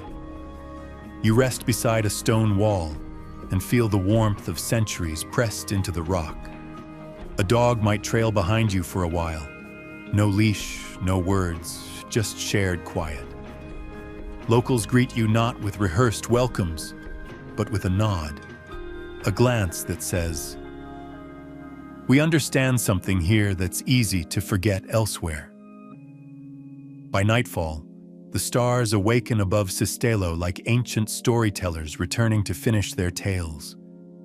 There are no city lights to wash them out, only the hush of the mountains and the soft chorus of crickets in the grass. The terraces, now hidden in the dark, still hold the memory of sunlight. The village exhales. A candle flickers in a window. The scent of bread drifts through a shutter. And for a moment, beneath that endless, eternal sky, it is enough simply to be. In the highlands of northern Vietnam, hidden within folds of cloud and layered rice terraces, the town of Hua Thai exists in a dream state between sky and earth. It doesn't announce itself. You arrive by winding roads that twist through valleys carved by time, and when you reach it, you feel as though you've crossed not just space, but centuries. Hua Thai rests on the edge of the clouds, literally. A sea of mist rolls over the valleys each morning, spilling like milk across mountains dotted with Hmong and Hani villages. Homes made of mud walls and thatched roofs cluster on hillsides, golden rice paddies cascading below like scales of a sleeping dragon. The air here is different, moist, floral, laced with wood smoke and the distant clink of livestock bells. Everything moves slowly, softly. During the harvest season, the terraces explode in color: amber gold, sunlit jade, deep umber. It feels like a living painting, changing hue with every breeze. Children run barefoot along the narrow earth edges that divide each tier, their laughter echoing across the valley. Women in traditional dress, colorful and layered, work the fields with quiet grace, their conical hats bobbing against the mountainside as they move like part of the land itself. Clouds rise from the valley floor like ghosts, thick, endless, swallowing and revealing the world in minutes. One moment you're standing above a green kingdom bathed in golden light, and the next, the entire landscape vanishes into white. In those moments, the only thing that exists is you, the sky, and the heartbeat of the earth beneath your feet. Travelers rarely make it here. The journey is long, the roads uncertain, but those who do never forget it. Wai Tai isn't a destination, it's a sensation, a feeling that lingers behind your eyes long after you've left. In the rolling grasslands and low hills of Buenos Aires province, far from the city's pulse and known only to those who seek quiet in the folds of earth, lies Sierra de la Ventana, a realm of wind, stone, and sky. Its gentle beauty belies the drama carved into every ridge and hollow. Ancient granite mountains, worn low by time yet dignified in their weathered forms, rise from the pampas like forgotten guardians. Trails wind through wildflower meadows, across slopes dotted with whispering pines and hidden creeks. And at the heart of this range is the Ventana itself, a natural window carved into a cliff face, gazing out across a landscape so vast, it swallows you whole. The wind here is constant, a companion and storyteller, carrying the scent of stone and sun-dried grass. At dawn, a gauzy mist clings to the hills, and at dusk, the sky ignites in lavender and flame. Though less towering than the Andes, these sierras hold their own majesty, a quiet, enduring elegance. Horses roam free across the valleys. Falcons wheel overhead. And beneath it all, a hum of ancient energy pulses through rock and root alike. It is not spectacle that defines Sierra de la Ventana, but serenity. Pure, profound, and eternal. Deep in the Aegean, far from Santorini's sunsets and Mykonos's glamour, lies the island of Amorgos, where cliffs dive into sapphire seas and time bends to the rhythm of waves. This forgotten jewel of the Cyclades doesn't beckon. It waits, quiet and confident in its own mystery. Narrow trails meander through hillsides thick with thyme and oregano. Whitewashed villages cling to the mountains, their alleyways echoing with silence and the occasional bell from a wandering goat. The jewel of the island is the Josoviotissa Monastery, improbably carved into the side of a sheer cliff, its blinding white facade peering over the vastness of the sea. To reach it, you climb steps carved from stone, the wind growing stronger with each step. Inside, the air is thick with incense and stillness. Icons gaze down from ancient wooden panels, and oil lamps flicker like stars in a sacred night. Below, the beaches of Agia Ana and Muros await, unspoiled and wild. The sea here is a shade of blue that doesn't seem possible, electric and deep, like the eye of some ancient deity. Days here dissolve into sun and salt, and nights wrap you in skies pierced with constellations. Amorgos doesn't dazzle in the conventional sense. It whispers, enchants, and anchors you. It is a place for those who seek not noise, but meaning. A true hidden sanctuary adrift in the eternal cradle of the sea.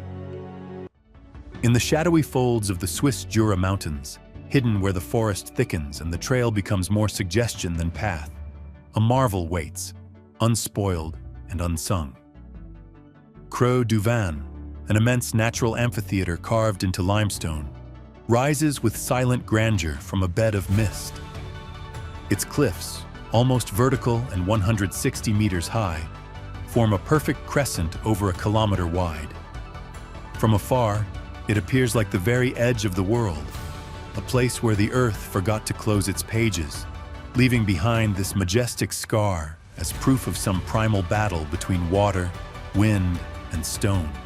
Up here above the treetops, the air carries the scent of lichen and distant snow. Eagles circle on unseen currents, their silhouettes stark against a sky so wide it seems to touch the ends of time. The drop below is dizzying, a sheer plunge into a basin filled with whispers, the echo of your own breath bouncing back at you with 1,000 years of history folded in. At sunrise, the stone blazes gold, casting long shadows across the pine-spotted slopes. Fog often curls within the amphitheater like a sleeping giant's breath, and for moments at a time, the world becomes a monochrome painting of rock, cloud, and light. There are no fences, no warning signs, only the silent understanding that nature rules here. Ibex scale the cliffs like apparitions, their hooves barely making a sound. You sit at the edge, shoes hanging over the void, and something ancient stirs in your chest.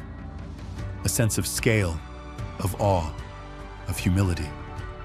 Creux du Vent isn't a destination, it's a revelation, carved from the bones of the earth and left exposed, waiting for those brave or curious enough to find it. And now, to a land that seems sculpted by the gods in molten fire and cooled by ancient winds. The black sand beaches of Vik I Myrdal in Iceland. The landscape here is contradiction made perfect. Fierce, delicate, violent, still. You arrive on a road that seems to slice through the end of the world, long, straight, empty. On one side, the North Atlantic roars in eternal motion. On the other, jagged green cliffs rise like teeth from the sea. Between them, the beach stretches in an endless strip of obsidian sand, glittering with fine volcanic ash, framed by basalt columns that resemble organ pipes carved by a celestial hand. Waves slam the shore with primal force. They don't lap, they crash, howl, drag. The sneaker waves here are legendary, unpredictable, powerful, and merciless. Standing on the black sand, the wind whipping around you, the sound of the sea thundering in your chest, it's impossible not to feel small, insignificant, but somehow more alive than ever.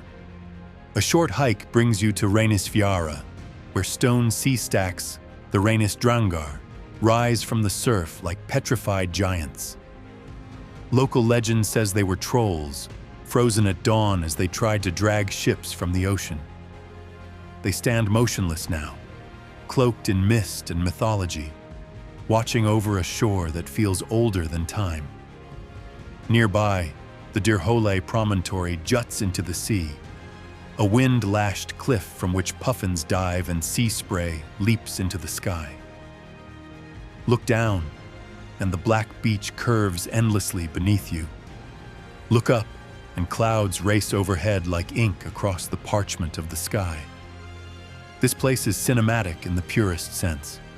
Not just beautiful, but breathtaking in a way that rearranges your soul. It doesn't feel like Earth. It feels like memory, like dream, like myth. Then, when you least expect it, the clouds part, the wind softens, and a shaft of light strikes the ocean in golden silence. You stand there, rooted in volcanic sand, and realize this is what it means to witness the sublime. On the ragged edge of Mendoza province, where the land turns savage and solemn beneath the weight of history, the Valley of Tears stretches between craggy peaks and time-worn silence. Valle de las Lágrimas, so named for the tragedy that once unfolded in its frozen heart, is a place both haunted and hallowed. But beyond its sorrowful legend lies a wilderness that is breathtaking in its dignity. Towering Andean walls cradle the valley, their snow-laced spines reaching skyward like the bones of giants. In the early light, the mountains blush with hues of lavender and rose, and in the dusk, they retreat into indigo shadows. Here, Rivers run like veins of silver, cutting through tundra painted in alpine yellows and soft moss greens. Condors ride the thermal winds, wings casting slow-moving shadows that skim the valley floor. You can hear everything: the drip of meltwater, the crack of ice, your own breath. The isolation is absolute, and yet it offers something extraordinary. A communion with the landscape so intimate it feels sacred. The valley doesn't ask for sorrow. It offers perspective. Here, the grandeur of the Andes is not blinding, but reverent. Time moves differently in this cathedral of silence, and every step forward feels like a step deeper into the soul of the earth itself. In the highlands of central Madagascar, far from the beaten paths and bustling coasts, there exists a place so extraordinary it defies logic and expectation: Tsingy de Bemaraha National Park. Here, the earth itself seems to rise in defiance of gravity. Thousands upon thousands of sharp limestone pinnacles, called tsingy, pierce the sky like a petrified forest of stone blades. Seen from above, the landscape resembles an ancient maze, as if giants carved their will into the crust of the world. Beneath the razor-sharp towers lies an ecosystem so unique, so sheltered by its own geological armor, that species exist here found nowhere else on Earth. Lemurs leap between the narrow ridges, their silhouettes dancing against the setting sun. Rare birds glide between the spires, their calls echoing through the labyrinth of stone. Even the trees seem to cling to life with a fierce tenacity, growing sideways from vertical cliffs, roots wound tightly in the smallest cracks. Traversing the Tsingy is no ordinary hike. It's an expedition. Suspended walkways stretch across gorges, metal ladders cling to walls like scaffolds, and every step must be careful, deliberate, reverent. The air is dry, clean, infused with the scent of dust and life surviving against the odds. This place was forged in time's furnace, shaped by water and wind and patience beyond comprehension. To walk among the Tsingy is to stand inside the bones of the earth itself, ancient, eternal, and watching. On a rocky outcrop above the turquoise embrace of the Aegean Sea, a monastic wonder clings to the cliffs as though carved from the very bones of the mountain itself. The monastery of Panagia Hozoviotissa, on the Greek island of Amorgos, rises like a white whisper against the sheer face of stone, so narrow and high that it almost disappears when viewed from the sea below. It is a miracle of balance and faith, suspended above the water as if caught in eternal prayer. The climb to reach it is a winding path of stone stairs, each turn revealing a little more of the structure, each breath filled with salt air and time carried on the wind. Built in the 11th century, the monastery feels less like architecture and more like a vision, its whitewashed walls glowing against the cliff, its windows small and humble, like the eyes of monks who have looked out over this same sea for centuries. Upon entering, the world softens. Candlelight flickers against ancient icons, and the scent of incense weaves through the narrow halls. Every surface bears the weight of history: scraped stone, worn wood, walls kissed by the hands of generations. Outside, the drop is vertiginous. The sea stretches to infinity, a canvas of shifting blue that catches the wind and throws it back as song. The cliffs fall straight to the water, sheer and unyielding, and yet here, the monastery rests, unshaken. The view is not just vast, it is humbling. A reminder of how small we are in the face of sky and sea, and yet how enduring our longing is to reach toward the divine. Panagia Hozoviotissa doesn't impose. It welcomes. It stands not as a monument to religion, but as a love letter written in stone to silence, solitude, and sky. Beyond the known trails of the Lake District, hidden among Patagonia's remote northern valleys, lies Lago Escondido, the hidden lake, a jewel so secluded it lives up to its name in every sense. The journey is half the magic, a rough track through Lenga woods and alpine meadows, where silence hangs heavy and the scent of wet bark clings to the air. Then suddenly, as though the forest itself pulls back a curtain, the lake appears, still, luminous, and wholly untouched. It is cradled by steep, forested slopes that plunge directly into its glassy waters. No road encircles it. No crowd has broken its spell. Mist rolls gently across its surface in the early morning, rising like memory from the mirrored depths. Every sound here feels amplified. The call of a bird, the soft splash of a fish breaking the surface, the whisper of breeze through leaves.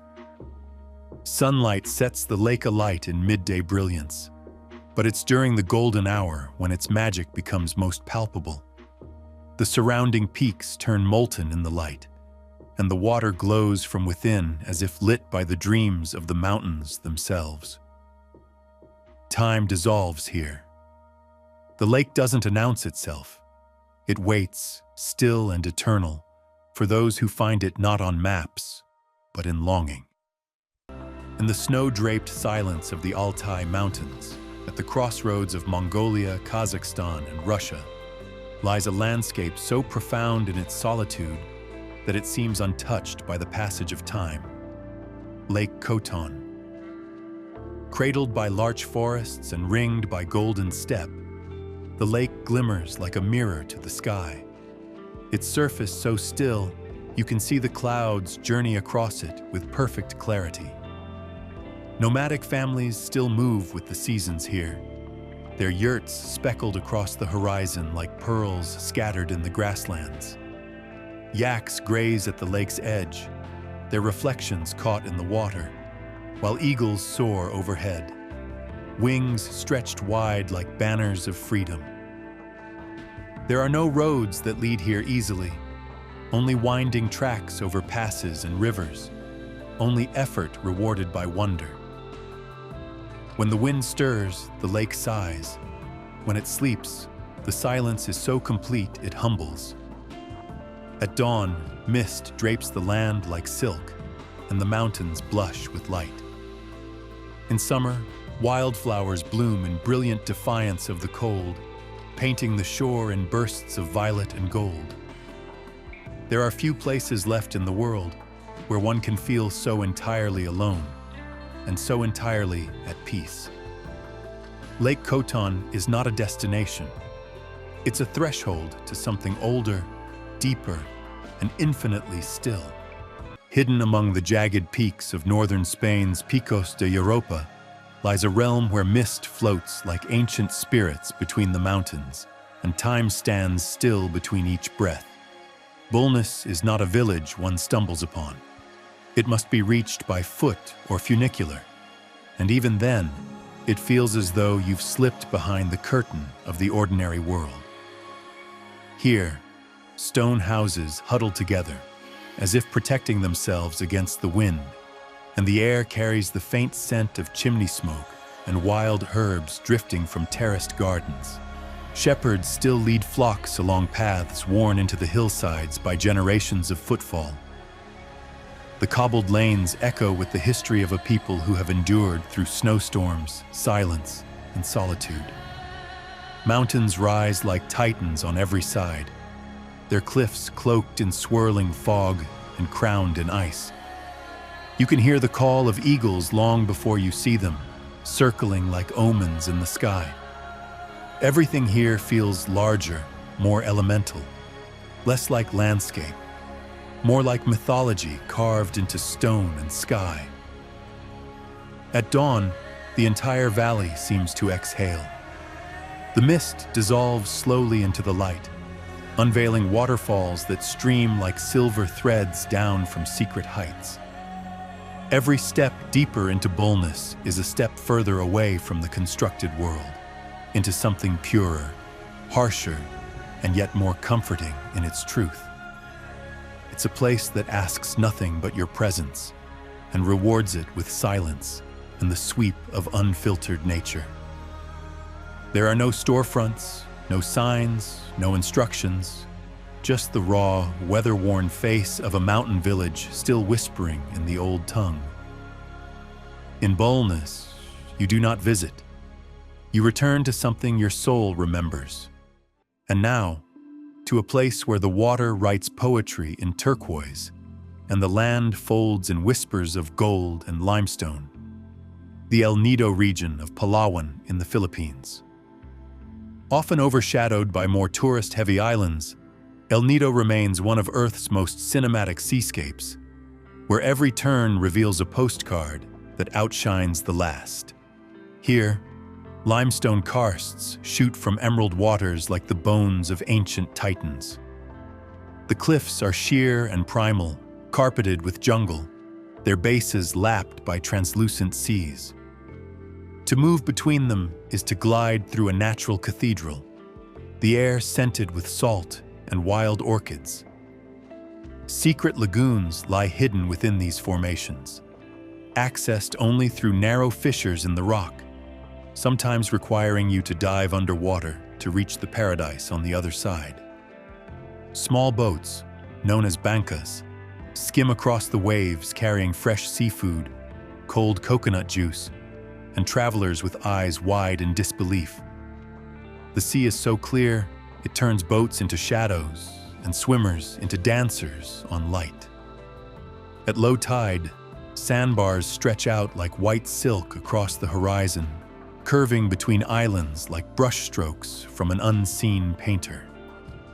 The underwater world here is as intoxicating as the one above. Coral gardens bloom with more color than seems possible, home to sea turtles, reef sharks, and fish in every shape and pattern. Snorkeling off the shore of Miniloc Island or diving near Dilumacad feels like descending into a living dream, where each breath becomes slower, each movement more deliberate, in sync with the rhythm of the sea. At dusk, the sun melts behind the limestone silhouettes, staining the sky with impossible pinks and molten oranges. Bats flutter out from caves, fishermen pull in their nets, and the air grows still, holding its breath in reverence for the day. El Nido is not just a destination, it is a collection of reverent moments, of quiet laughter echoing in secret coves, of footprints left on islands you may never find again, of salt dried on skin and starlight caught in wet hair. And as night falls across this archipelago, the world feels impossibly vast and achingly intimate all at once. In the far northern reaches of Argentina's Formosa province, where the tropical sun weaves golden nets through endless green, lies a secret paradise barely touched by time, Bañado La Estrella. It's one of the largest wetlands in South America, yet it remains a whispered secret, preserved by distance and reverence. During the rainy season, the plain transforms into a mirror world, hundreds of kilometers of submerged forest, where dead quebracho trees rise like silver spires from the floodwaters, haunting and beautiful. Their ghostly trunks reflect on the water's surface like ink stains across polished glass. The air hangs heavy with humidity and life, every breath alive with the scent of rich, wet soil and green decay. But within this stillness, movement abounds. Roseate spoonbills glide low across the reeds, their wings catching fire in the low light. Capybaras linger in the shallows, blinking slowly at passing shadows. In the distance, a caiman's eyes hover just above water, unmoving.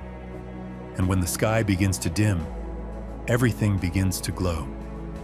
Sunlight filters through the haze in long golden beams, and the marsh becomes a living oil painting. The silence is deep, but it hums, a chorus of insects, the occasional bird call, the flutter of wings. There are no tourist crowds here, No infrastructure, no noise. Just canoes slicing silently through still waters, and the soul of the land echoing back with every paddle stroke. Bañado La Estrella is not merely visited. It is entered as one would enter a sacred temple, quietly and forever changed. Hidden deep in the Peruvian Andes, draped in mystery and thick jungle mist, is a place many believe rivals Machu Picchu in both scale and wonder, but remains almost entirely unknown: Choquequirao. Its name means cradle of gold, and walking through its stone terraces and ceremonial platforms feels like treading through the dreams of a forgotten empire. Unlike its famous sibling, Choquequirao sees only a handful of visitors each day, and reaching it requires effort. A 2-day trek through steep valleys, across rivers and switchbacks that test resolve and reward with silence. And then, suddenly, the jungle parts. Massive agricultural terraces fan across the mountainside like emerald wings. Llama-shaped stone carvings stare out from mossy walls. Grand staircases, once used by Incan priests and messengers, rise toward the heavens. The ruins are alive with solitude. You can sit in the central plaza and hear only the rustle of wind through trees, the distant cry of hawks, the beating of your own heart. There is no fence, no tour group, no rush. Only you and the presence of something vast and sacred. At sunset, the site catches fire, stone and sky blending in a blaze of orange and purple. Choquequirao isn't just a lost city. It's a living threshold into the soul of a civilization that still lingers in the shadows of the Andes. In the far east of Iceland, where paved roads surrender to gravel and the world narrows into silence, a place of surreal stillness opens before you. The Studlagil Canyon is carved not just into the earth, but into the memory of anyone who stands before it. Its basalt columns rise in perfect symmetry, row upon row of hexagonal stone that look too ordered to be natural. They flank a river of blue-green meltwater so vibrant it seems dyed by the sky. Once hidden beneath a raging glacial torrent, the canyon was only revealed in recent years, as hydroelectric changes shifted the river's path and bared this cathedral of stone to the sun. The approach is unassuming: grassy hills, scattered sheep, and wind tugging at your coat. Then, suddenly, the land parts, and you're staring into another realm. The basalt walls are colossal, shaped by ancient volcanic fire, and cooled in such perfect timing that they formed like honeycomb, a structure so rhythmic it feels like music made physical. The water, calm and slow, runs like liquid jade between the columns, catching the light and flinging it back in shimmering shards. To walk along the edge is to teeter on the border between chaos and order. Birds nest in the crevices, their calls sharp and wild in the canyon's echoing stillness. A descent path leads to the base, where you can stand dwarfed by stone and feel the weight of geological time pressing around you. There is no infrastructure, no guards or gift shops, just raw, untouched nature unfolding its newest miracle. You do not talk much here. You trace the lines with your eyes, breathe in the chilled, mineral air, and let your heart try and make sense of a beauty that feels like it was never meant to be seen. Thousands of miles away, where Africa stretches its arm into the Indian Ocean, the Quirimbas archipelago shimmers off the northern coast of Mozambique like a trail of spilled pearls. Of its 32 coral islands, many remain untouched, unpaved, unlit, unspoiled. But Ibo Island is different. Ibo is forgotten history, wrapped in sea breeze and draped in bougainvillea. The tide pulls far out here, exposing glassy tidal flats that stretch to the horizon. You can walk barefoot across the ocean floor at low tide, weaving between corals and scattered shells, trailing hermit crabs and egrets. When the sea returns, it comes swiftly, warm, gentle, and endless. The island breathes with the slow rhythm of the ocean. Crumbling Portuguese forts, overtaken by vines and moss, stand along the coast like haunted watchmen. Ornate iron balconies cling to the facades of faded colonial mansions. Narrow alleyways weave between stone walls, their shadows deep and cool.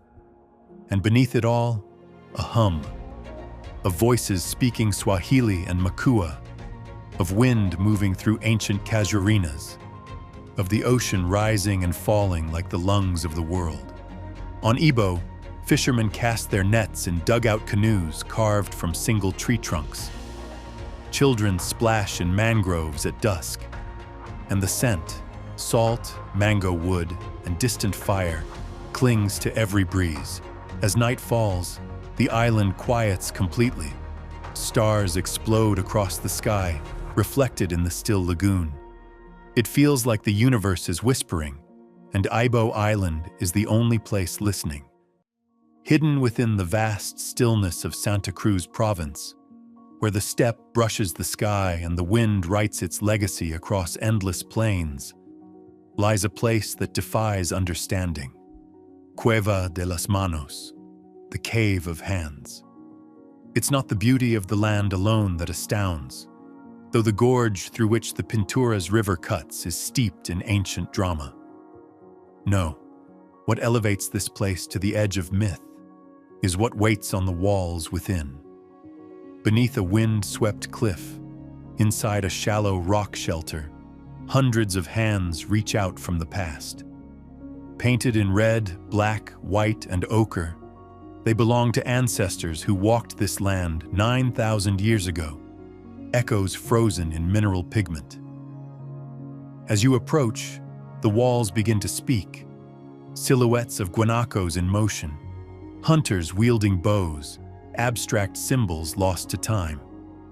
The air inside the cave is still and cool, and the weight of history sits thick in the silence. These aren't just paintings. They are declarations, prayers, messages cast forward across millennia. Looking upon them, the present dissolves. You feel the urgency of those long gone, their presence undeniable. Outside, the desert expands endlessly. Inside, the cave pulses with memory. The hands remain, soft, defiant, eternal. An archive not of conquest, but of connection. Hidden within the dry, rugged heart of Jordan, and eclipsed by the fame of Petra, lies a site of staggering serenity and mystery. Dana Biosphere Reserve. A land caught in perpetual twilight between desert and mountain, its sweeping canyons and plateaus seem sculpted by the breath of the gods. Here, the terrain folds in endless variations. Red sandstone cliffs stacked like ancient books, olive groves clinging to wind-blown terraces, and sun-scorched plateaus that melt into golden horizons. The village of Dana, perched on the edge of a deep gorge, is a scatter of stone houses that seem as old as the rocks themselves. Silence dominates. Occasionally, the bray of a donkey or the call to prayer floats through the dry air. But mostly, there is just wind and space. Space so vast it humbles every thought you carry. Trails lead deep into the reserve, where rare ibex navigate cliff edges with impossible grace, and vultures drift overhead in slow, sacred spirals. At sunset, the canyons glow with fire, shadows long and amber light dripping down stone like molten honey. The stars arrive early and fiercely, painting the sky in crystalline clarity. You feel far from everything, yet intimately connected to something older than language. In Dana, the land does not scream for your attention. It whispers, and in its whispers you find the sacred, the forgotten, the eternal. In the windswept far north of Scotland, beyond the last outposts of civilization, a raw and ancient drama plays out where the land meets the sea.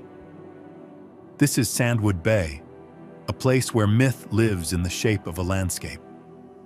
It is not easily reached. 4 miles of solitary trail across heathered moors and peat-stained streams. But the reward is a vision that seems too wild, too vast to be real. A beach appears out of nowhere. A mile-long expanse of untouched golden sand, backed by windswept dunes and watched over by cliffs that seem to remember the footsteps of giants. And there, rising like a sentinel from the churning waves, stands Boachail, a sea stack sculpted by centuries of wind and water. Its silhouette cuts into the horizon like a rune, part warning, part welcome. The Atlantic roars against the cliffs with the fury of 1,000 storms, the salt mist curling in the air like the breath of some ancient sea god. And yet, despite its ferocity, Sandwood Bay has a quiet majesty. The wind howls not with chaos, but with clarity. There are no roads, no signs, no fences, just a sense of vastness that settles deep into the soul. Deer move across the land like ghosts. The beach is scattered with driftwood and the shattered remains of shipwrecks, as if the ocean has tried to write its own story here and left the pages in pieces for you to read. The light never stays still. At one moment, the bay is golden and ethereal. The next, it's cloaked in steel and shadow. And all the while, the silence presses in, not empty but immense, filled with the thunder of the sea and the slow, eternal heartbeat of the earth. And then, there is the enchanted river of Hinatuan, a radiant, impossibly blue stream flowing through the jungles of Mindanao in the Philippines. But calling it a river is like calling a cathedral a house. This is water as spellwork, as dream. It emerges from an underground spring with a color so intense, so sapphire, that legends claim it was dyed by the tears of mythical beings. As you approach the mouth of the river, the jungle hushes. Light filters through the canopy and fractured beams, dappling the ground and illuminating the water as if from within. There is a place near the riverbank where the water deepens suddenly into an unfathomable chasm. Locals say it is bottomless. Divers, even with the most advanced equipment, have never touched its end. Its depth is unknowable, its beauty uncontainable. And each day, precisely at noon, the river is closed to swimmers as fish are fed in a ritual known as the fish feeding ceremony. The fish rise from the abyss like spirits from another world, sleek and shimmering beneath the glass-clear surface. You do not swim in the enchanted river. You float. The cool water wraps around you like silk, weightless and gentle. Looking down into its depths, you see your own reflection mingled with shadows of another realm. It is not a place you visit. It is a place you remember, as though it's always lived in your dreams. Surrounding the river, the jungle is alive in every direction. Parrots flash like painted brushstrokes across the sky, while the wind rustles bamboo leaves in a language only the forest knows. The scent of wet earth and blooming orchids hangs heavy in the air. Time slows here, dissolves, until only your heartbeat and the whispering water remain. In this pocket of the world, the line between the natural and the supernatural blurs, and for a brief moment, you become part of something much older than yourself. Tucked deep within the emerald folds of the Andes near El Bolson lies a hidden canyon sculpted by time and solitude, Cajon del Azul, accessible only by winding trails and swinging rope bridges. This secluded paradise rewards those who listen to the rhythm of the forest and follow the thunderous whisper of water. As you descend into the gorge, the air shifts, cool, rich, and laced with the scent of pine and wet stone. The river that gives the canyon its name is a marvel, a serpentine stretch of blue so vividly pure it glows. Its currents cut through granite walls worn smooth by centuries, and where the sun penetrates, the stones beneath become painted mosaics. Amber, jade, and ivory dancing beneath a surface like liquid glass. Travelers cross precarious footbridges suspended above hidden pools, where every plunge into the icy blue is a baptism in wilderness. Above, lenga trees lean into the canyon, their branches cradling birdsong in the hush of wind. Wooden refugios, hand-built and warmed by firelight, offer rest without disturbing the soul of the place. Cajon del Azul doesn't announce itself. It waits, patient and wild, for the reverent heart willing to seek its wonders in stillness. The wind sighs softly through the dense emerald canopy above, where morning mist clings to the moss-covered trunks like nature's veil. Deep in the remote heart of Colombia lies a realm that feels almost imagined. Caño Cristales, the river of 5 colors. Hidden away in the Serranía de la Macarena National Park, this otherworldly waterway defies all expectations. From July through November, the river transforms into a surreal canvas of reds, yellows, greens, blues, and blacks. Not from minerals nor dyes, but from an aquatic plant known as Macarenia clavigera, which blooms in vivid glory beneath the crystal-clear waters. As the sunlight filters down and dances along the river's gentle ripples, the colors shimmer with each movement, shifting like a living kaleidoscope. Rocky outcroppings, sculpted by millennia of flowing water, form natural pools and channels, their surfaces carved and pocked like the terrain of another planet. The silence here is profound, interrupted only by the soft splash of water or the call of a distant bird echoing through the jungle. It's a place where you don't just witness nature, you feel its heartbeat. There are no sprawling resorts or manicured pathways here, only raw, untouched beauty, accessible only by a short flight and a journey on foot, horse, and riverboat. Each step draws you further from civilization and closer to something timeless. This isn't just a destination, it's a living miracle etched into the rainforest floor, a place that must be seen to be believed, and even then, still feels like a dream. There is a lake high in the Albanian Alps, where the sky forgets to end and the mountains kneel around a body of water so still it seems enchanted. Siri I Kalter, the Blue Eye, is more than just a spring. It is a sapphire gemstone cradled by ancient forests and wild silence.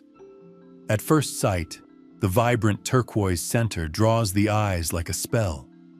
Then, as you watch deeper, it turns darker, richer, a portal to some forgotten world beneath the Earth's skin. Water bubbles up from an underground cavern at unfathomable depths, so deep that even divers have yet to touch the bottom.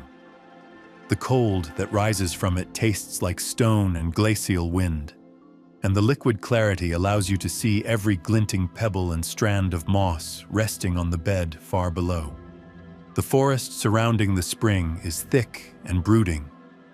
Moss carpets the trunks of trees like nature's velvet, and sunlight pierces through the canopy in long, golden beams that look like stairways to other worlds. The soundscape is one of rustling leaves, the occasional flutter of wings, and the gentle churn of water seeping up from the depths. There's no road hum, no airplane echo, only the rhythm of the earth breathing slowly. Travelers who find it often sit for long moments without words, as though the air itself has become too sacred to shatter. Even the birds seem quieter here, as if whispering secrets they don't want the trees to hear. The blue eye doesn't shout its beauty. It hums with it. A slow, ancient song played by water, light, and time.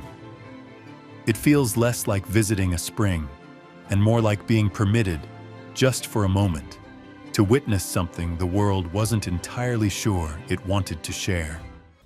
Now leap across the globe to the edge of the Andes in northern Argentina, where the town of Purmamarca nestles in the shadow of the Hill of Seven Colors.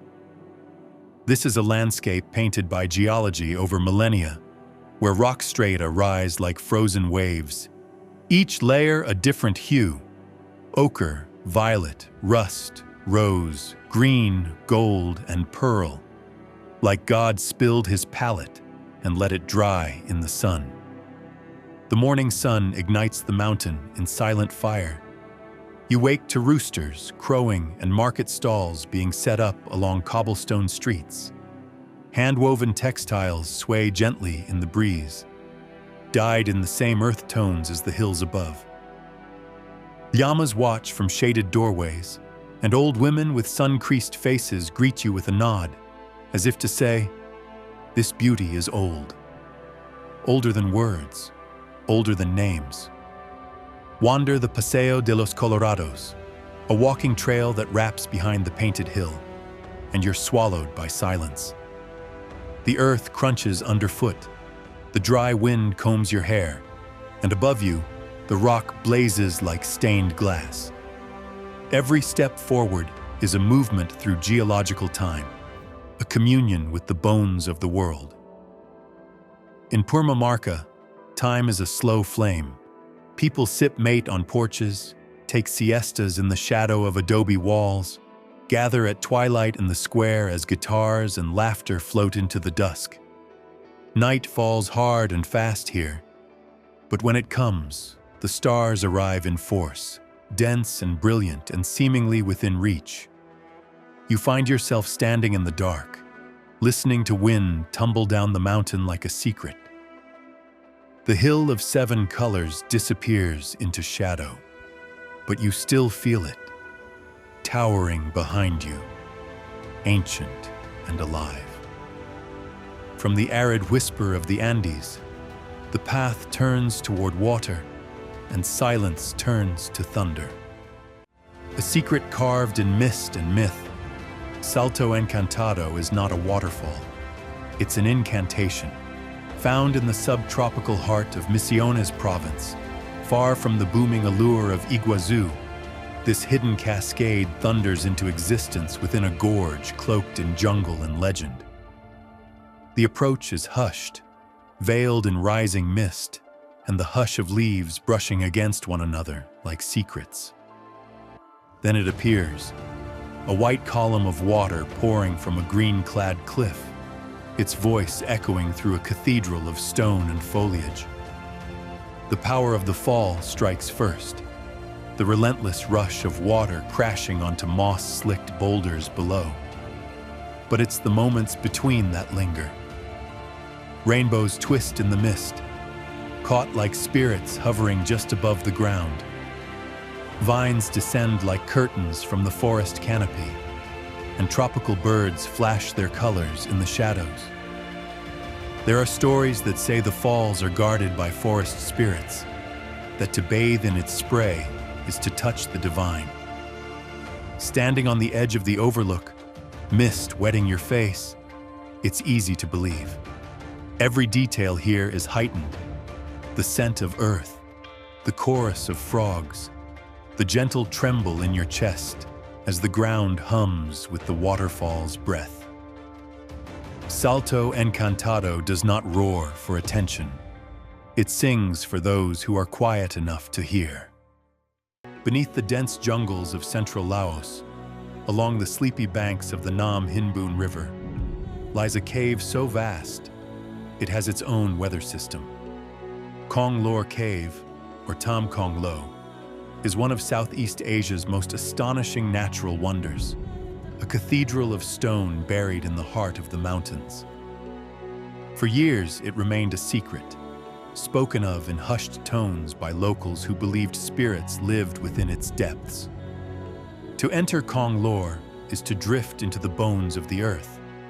A narrow wooden boat carries you into the black mouth of the cave, lanterns casting trembling shadows on the soaring walls.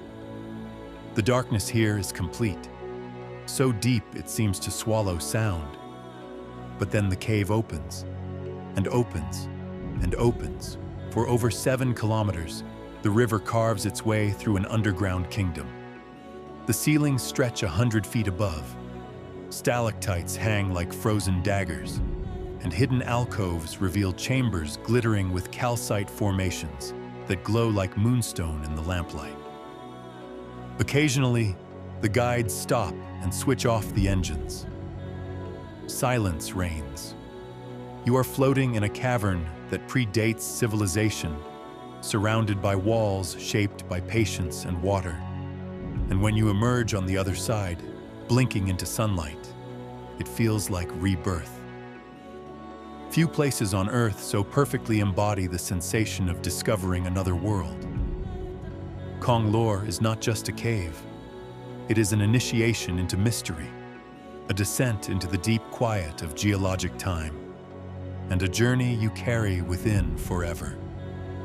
Where the deep greens of the Carpathians roll into hidden valleys and fog-draped meadows, a jewel rests untouched by time. Lake St. Anna in Romania. Formed in the ancient crater of a long-extinct volcano, it is the only lake of its kind in the country.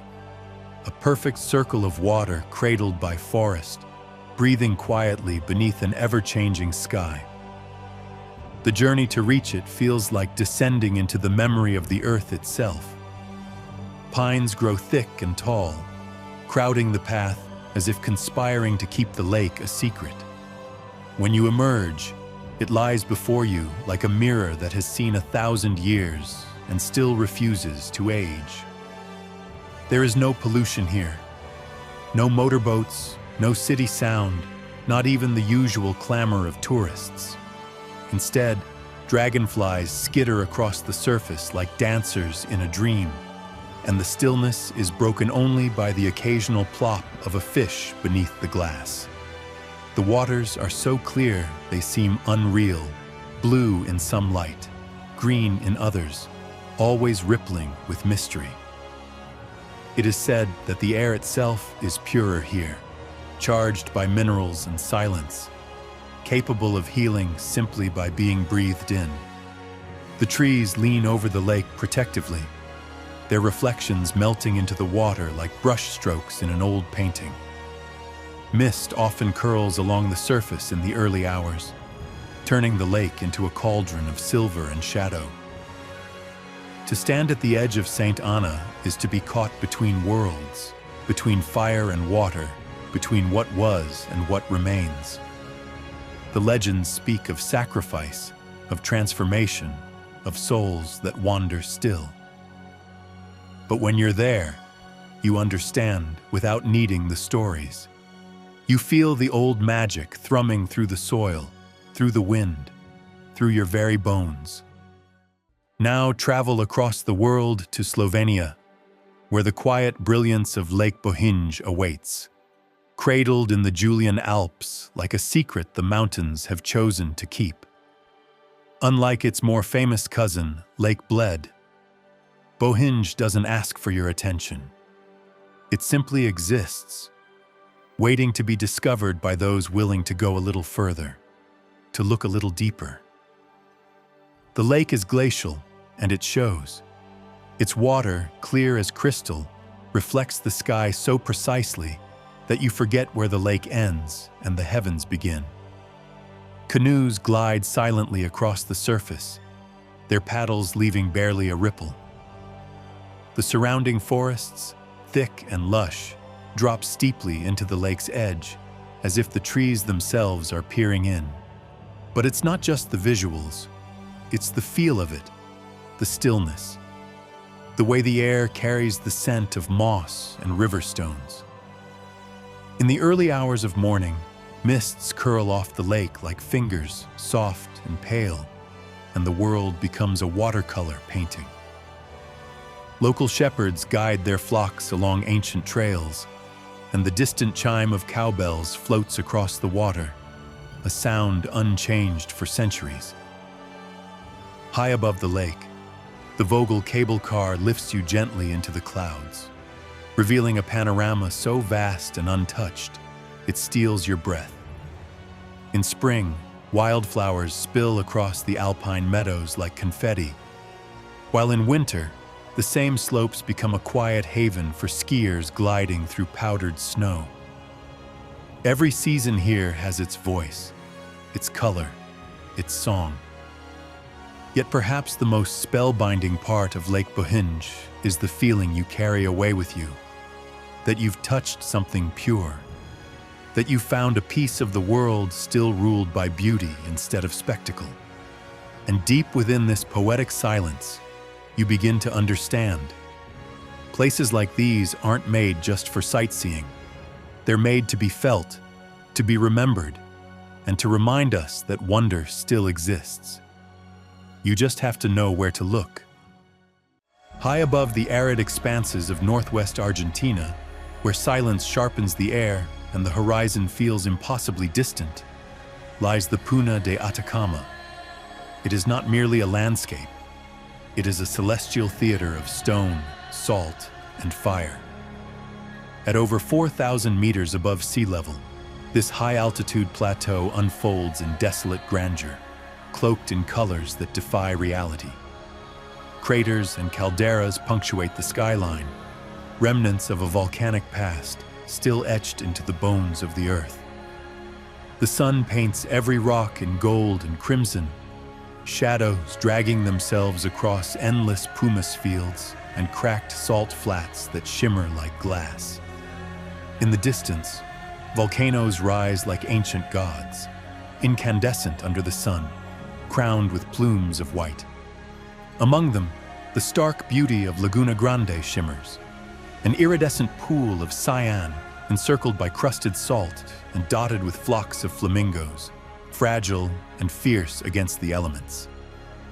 There is no path here, no hum of civilization, only the whisper of wind, the crunch of obsidian beneath your feet, and the sensation of walking through the stillness of another planet. The Puna is not discovered, it is revealed, like a secret only the sky was ever meant to know. Tucked along the turquoise embrace of the Adriatic Sea, yet hidden from the glamour of Croatia's coastal cities, lies the forgotten archipelago of Lastovo, a sanctuary of pine forests, crystalline coves, and whispering breezes. Lastovo is one of the most remote inhabited islands in the country, an emerald dot where the modern world retreats and nature reigns supreme. Time here stretches like the tides, slow and deliberate. The island's villages, stone-built and sun-washed, climb hillsides in a quiet elegance. Shuttered windows and curved chimneys nod to Venetian history, while the scent of rosemary and salt lingers in the alleys. The sea around Lastovo glows a spectral blue, so clear that you can watch the seabed ripple beneath your boat. It is a diver's dream, a sailor's escape, a poet's muse. Lastovo's crown jewel, however, is the starry sky. This island, protected as part of a nature park, boasts one of the darkest skies in all of Europe. When night falls, the heavens pour down in impossible brilliance. Constellations come alive, and the Milky Way stretches overhead in a luminous arc. It's as if the island's isolation is its gift, offering not only escape but communion. There are no crowds here, no noise, no need to hurry. Only you, the sea, the stars, and a silence so vast it feels like the earth itself exhaling. Lastovo isn't just hidden, it's sacred. In a forgotten corner of Bosnia and Herzegovina, the world takes a breath and unfolds into the emerald cradle of Krupa na Vrbasu. Here, The Verbus River curves like a ribbon of living jade through the Dinaric Alps, flanked by cliffs draped in wildflowers and ancient trees. The river doesn't rush. It glides, carrying with it the whispers of centuries and the reflections of sky and stone. Just outside the village, a series of small waterfalls and natural pools shimmer beneath weeping willows, their waters cold and pure as melted snow. There is a bridge here, centuries old, built of pale stone and still holding its graceful arch across the river. Locals call it the Roman Bridge, though its true origins are wrapped in the mists of legend and forgotten stories. It's not grand, but it holds the magic of permanence, of something that has watched time flow by like the river beneath it. Monasteries carved into the cliffs above seem to float in the clouds, their bells echoing down the valley like the call of another world. In the early light, mist curls from the water like incense, cloaking everything in a silver veil. The air smells of moss, wet rock, and the faint sweetness of river blossoms. It's a place where footsteps soften, where voices fall to whispers. The colors are rich and saturated, greens too vibrant to describe, blues that seem impossible outside of dreams.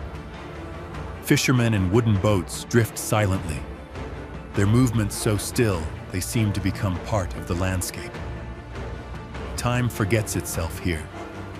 The outside world dims, and in the hush between bird call and breeze, Krupa Navarbasu invites you to not just look, but to feel, to listen, to breathe, to belong. Now cross the continent and find yourself in the remote, dreamlike expanse of the Kamchatka Peninsula in Russia's Far East. Here, the earth breathes fire. In the Valley of Geysers, one of the largest geyser fields in the world, steam rises from the ground in swirling pillars, curling around moss-draped cliffs and emerald ravines. This is a place where nature is not gentle. It is fierce, alive, volcanic. Mud pots bubble like cauldrons. Jets of scalding water erupt skyward without warning. The earth groans and exhales, and it feels less like a landscape and more like a living, breathing being. Access to Kamchatka is not easy. Most arrive by helicopter, flying over ice-cloaked peaks and lava-stained valleys to land on the edge of another planet. Brown bears roam the forests in great numbers, fishing in rivers heavy with salmon. Volcanic cones dominate the skyline. More than 160 volcanoes, 29 of them still active. And in their shadows, wildflowers bloom defiantly, drenching the tundra in color when summer breaks the long winter's hold. A hike across Kamchatka is a lesson in surrender. Trails are unpredictable. Conditions change quickly, but in return, you get raw, unfiltered wonder. Bathing in a natural hot spring while snowflakes melt on your eyelashes. Watching a geyser erupt against a wall of golden autumn birch. Hearing nothing for hours but the crunch of your own footsteps and the distant call of an eagle. This is not a destination for convenience. It is for awe. Far to the south, where Patagonia begins to whisper in glacial tongues and time curls inward like smoke, the Laguna del Caminante lies hidden behind snow-draped ridges and frost-bitten silence. Accessible only by foot, the trail begins just beyond Ushuaia, winding through lenga forests where moss carpets the earth and twisted trunks seem to carry memory in their bark. As you climb, the world narrows, and each turn reveals a new tableau. A sudden view of craggy peaks rising like blades, a sunbeam cutting through mist like an invitation. After several hours, the trail crests, and there it is, an alpine lagoon so still, so impossibly blue, it reflects not just the sky, but something deeper. Glaciers hang above it like frozen cathedrals, and the air vibrates with silence, broken only by the sound of meltwater dripping from ancient stone. Wild horses graze in the distance, shadows in a watercolor landscape. You feel small, wrapped in cold and awe, yet deeply alive. Camping here is a rite, a baptism in solitude. As the stars ignite above, reflected in the mirror of the lagoon, the silence becomes symphonic. Every breath feels earned, every moment eternal. Laguna del Caminante isn't a destination. It's a revelation carved in ice and solitude. High in the cloud-kissed mountains of northern Vietnam, there exists a village draped in fog and folklore, a place where the land seems suspended between myth and reality. Hoang Su Phi. Far removed from the flow of modern tourism, this remote district in Ha Giang province is a revelation of ancient culture and surreal beauty. Here, the land folds into waves of emerald rice terraces, curved and layered like the rings of a sleeping dragon. Each step carved into the hillside by generations past is an ode to patience and harmony with the earth. When dawn breaks, the entire valley becomes a watercolor dream.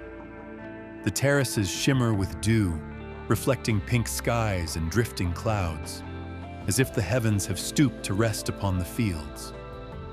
During harvest, the greens turn to gold, and the mountains glow as if lit from within.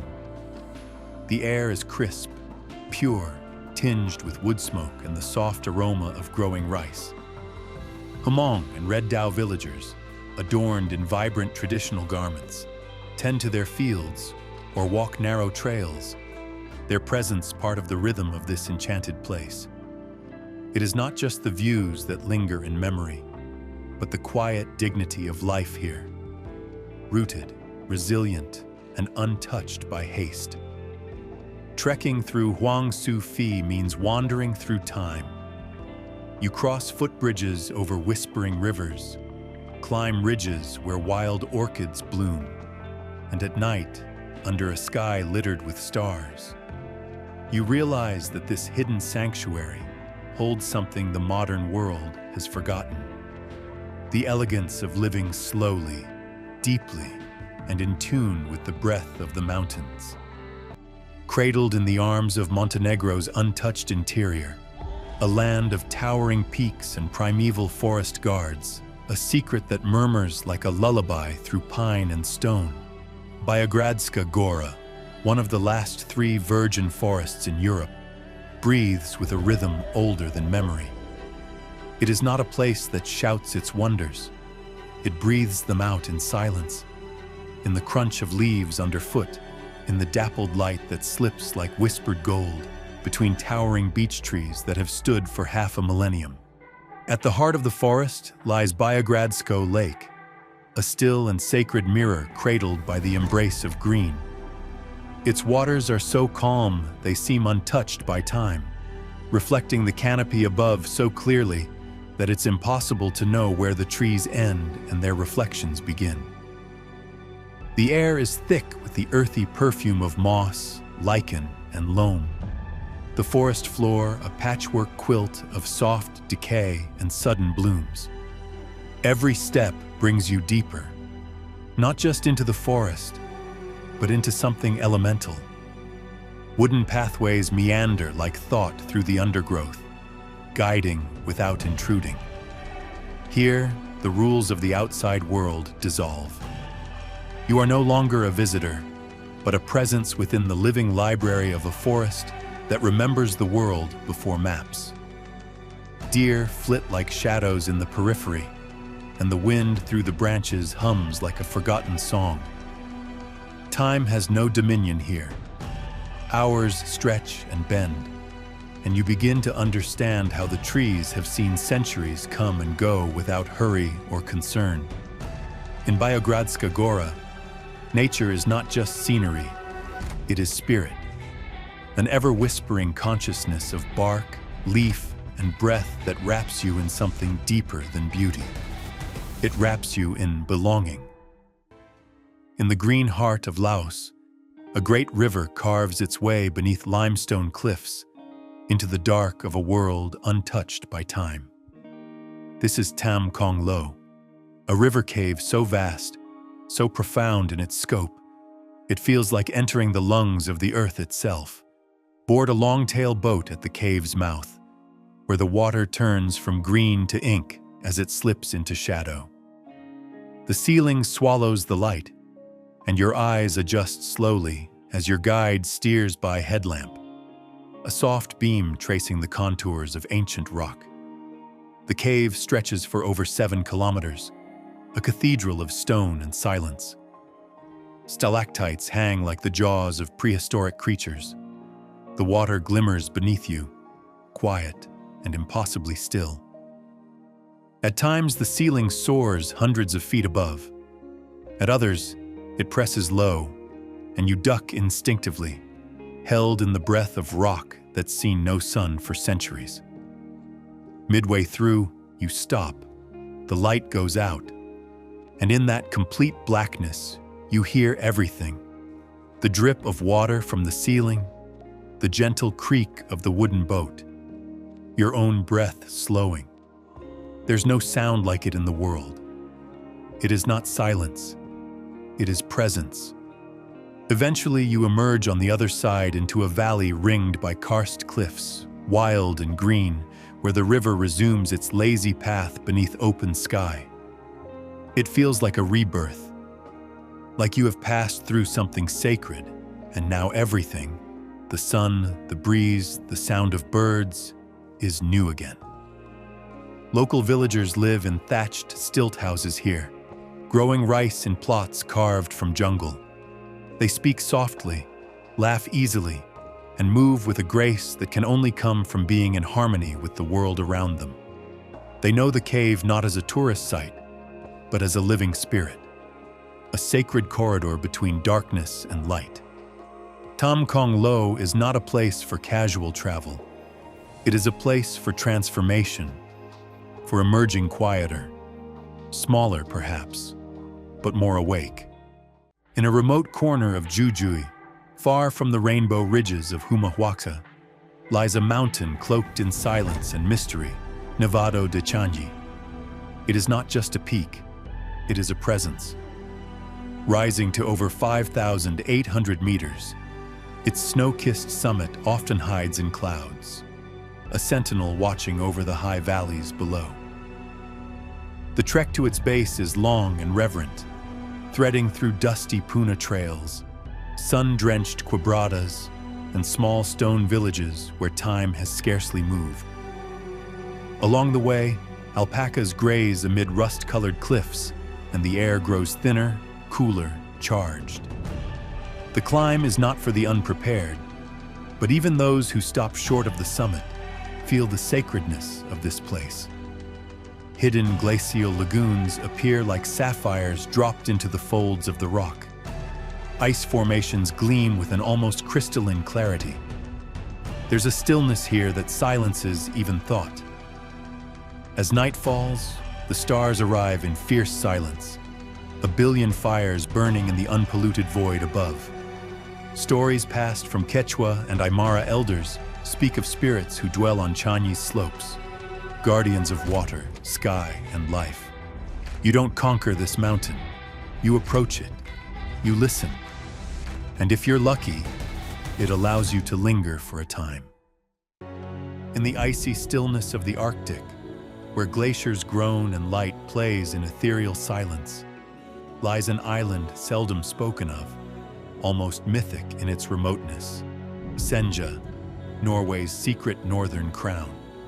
Overshadowed by the fame of the Lofoten Islands, Senja remains wild, raw, and gloriously untouched, a sculpted masterpiece where jagged mountains rise like fangs from deep fjords, and roads cling to cliffs in a ballet of engineering and nature.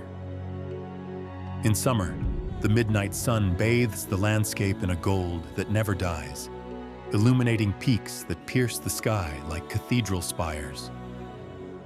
Hike to the summit of Segla, and the world drops away. Beneath you, A sheer cliff falls into the glistening fjord, while the sea stretches endless, breathing fog and light. Eagles circle in solemn majesty, and the wind speaks in hushed reverence. In winter, the land transforms again, swathed in snow and silence, with the northern lights cascading across the heavens like rivers of flame. Villages here feel like remnants of another age, weathered houses huddled against the cold, boats resting quietly on mirrored harbors, and fishermen casting nets as they've done for generations. The ocean whispers to the rocks, and the mountains loom with myth. Senja is not simply scenic, it is cinematic. Every corner a frozen frame of epic wonder. Here, the earth is a storyteller, and every cliff, wave, and starlit sky is a verse in an ancient, never-ending saga. Veiled in mystery and wrapped in silence, in the far south of Tierra del Fuego, lies one of Argentina's last wild sanctuaries, Lago Fagnano. Stretching over 100 kilometers along the southern tip of the continent, it is one of the largest and deepest lakes in the southern hemisphere. But it is not its size that stirs the soul. It's its solitude. The journey there feels like an unraveling of time. The forests grow denser, the mountains rise sharper, and the light becomes diffused, almost arctic. The water is steel blue, always cold, often shrouded in fog. The wind speaks in sudden gusts, carrying the scent of snow and sea. Surrounding the lake are ancient lenga forests, groves twisted by ice and age, where moss grows in thick curtains and silence clings to every trunk.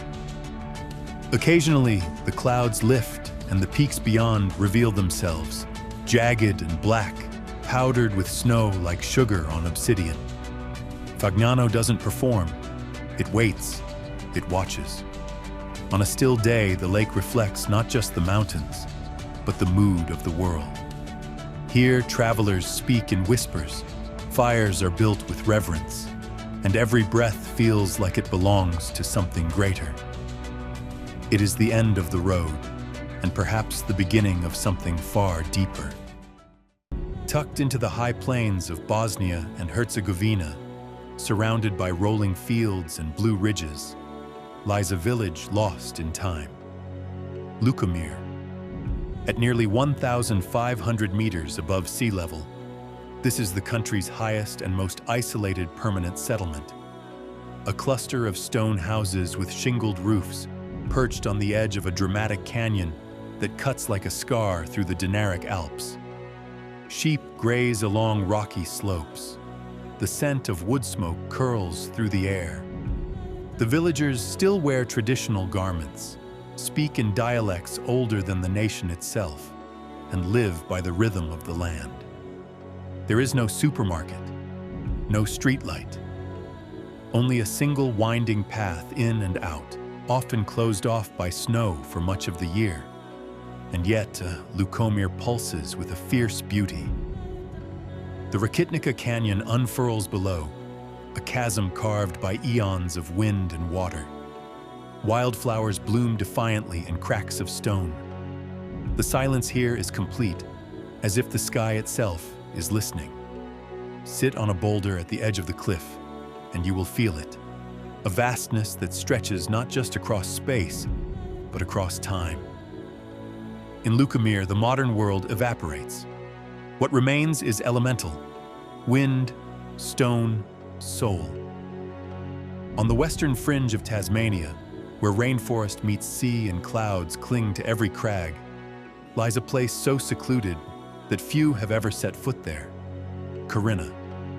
Once a gold mining town, now a ghost revived by nature's reclaiming hand, Corinna stands on the banks of the Paiman River, enveloped by temperate rainforest older than time itself. Far to the west, hidden behind the vast spine of the Andes in La Rioja province, exists a land that looks like it has been pulled from the pages of a prehistoric epic, Laguna Brava. At over 4,000 meters above sea level, it is one of the highest and most isolated salt lakes in the country. a glacial basin suspended between stone and sky. The journey to reach it is long and uncompromising, weaving through barren passes and volcanic ridges, where wind and silence stretch to eternity. The air is thin, and the landscape severe, a plateau of rust-red earth scattered with obsidian shards and brittle salt flats that crunch beneath your boots like glass. Then, almost without warning, the lake appears. A shimmering sheet of aquamarine bordered by crusted white shores. Its color so vivid it seems to have been poured from the sky itself. Flamingos stand motionless in the shallows, their reflections doubled beneath a dome of pure, unbroken blue. Mountains rise all around like titans at rest, their snowy shoulders burning with sunlight. At midday, the light here is so sharp it feels surgical, stripping away all illusion. At twilight, it softens, painting the ridges in purples and rose as shadows stretch like whispers across the water. There is history here too, rusting remnants of an old railway, crumbling stone huts, stories of travelers lost and found. But none of it intrudes. Nature has reclaimed this place in full. The only sound is wind, a constant breath that moves through the grasses and across the salt crust, speaking in a language older than memory. Laguna Brava is not merely remote, it's elemental.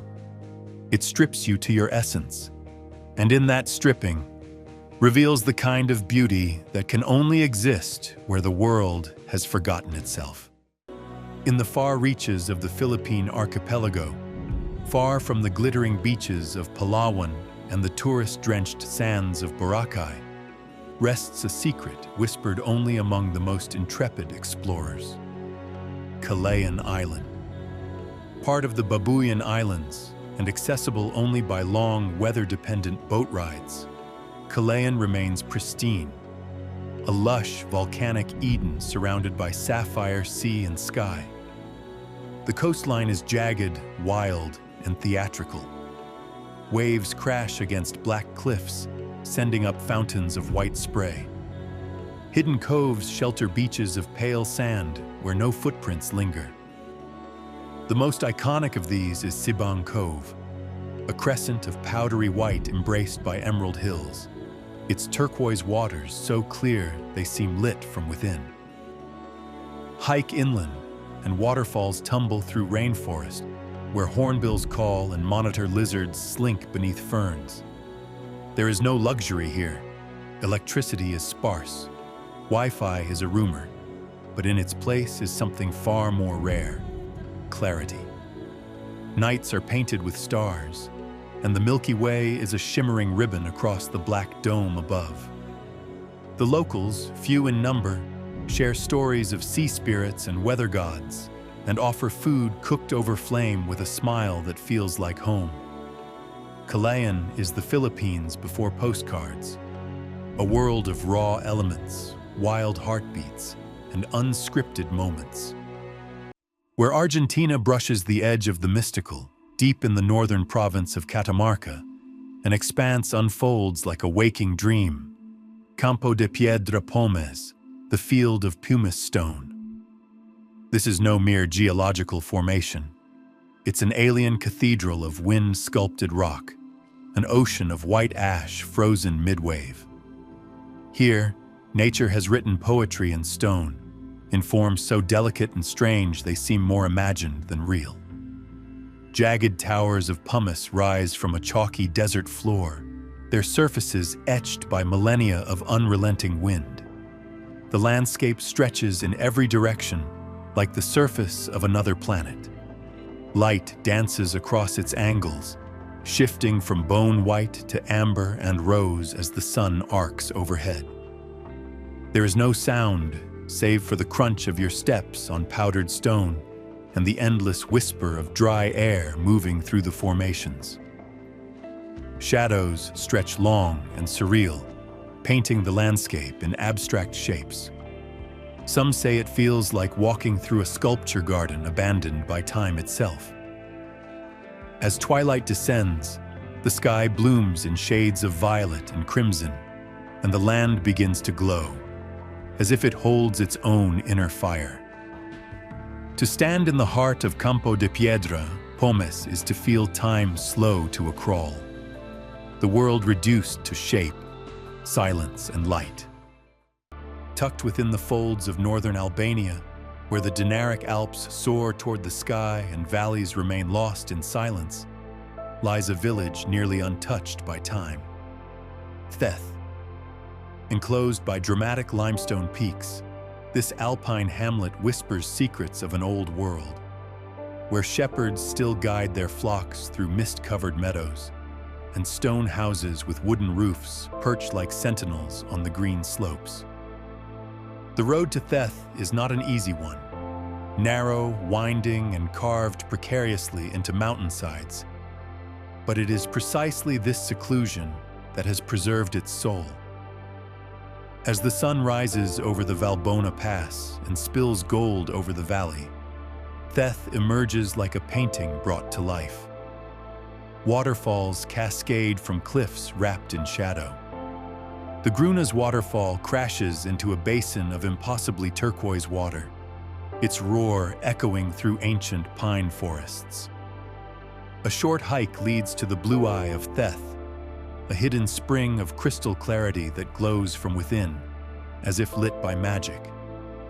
The air carries the scent of juniper and stone, and the only traffic here is a shepherd leading his goats or a hiker pausing to absorb the surreal stillness. The Church of Theth, white and humble, stands quietly against the mountain's strength, a symbol of endurance and belief. Time slows here. The stars at night are diamond-sharp, scattered across a sky so vast and untouched, it seems prehistoric. There is no Wi-Fi to tether you to the modern world, only the soft hum of wind through the valley, the clang of cowbells in the distance, and the unspoken invitation to forget, if only for a moment, everything else. Cradled in the secret folds of the Andes near San Juan, unreachable by highway and largely unknown beyond whisper, lies a wilderness of glass and flame. Valle de la Luna, the Valley of the Moon. A place so surreal it has been compared not to other earthly sights, but to Martian terrain. Here the land rises in wind-etched ridges and strange geological towers, formations sculpted over 200 million years by silence, time, and the merciless sun. The ground is bone dry and cracked like ancient parchment, and the rocks seem to float above their shadows, as if suspended by the heat itself. The colors shift constantly. Soft pewter at dawn, searing white at noon, deep violet under the stars. There are fossils here, entire forests turned to stone, dinosaur tracks etched into hardened mud. Wind howls through narrow canyons and echoes with primordial sound. At sunset, the entire valley glows, not red, but a luminous, haunting silver, like moonlight captured in stone. No words fit the stillness. You don't just visit Valle de la Luna, you drift through it, weightless, awed, disbelieving. Here on the edge of nothing, the planet reveals what it was long before us, and what it may become long after. Southwest of Mendoza, tucked away behind volcanic ranges and windswept steppes, lies a secret sanctuary known to few, Laguna del Diamante.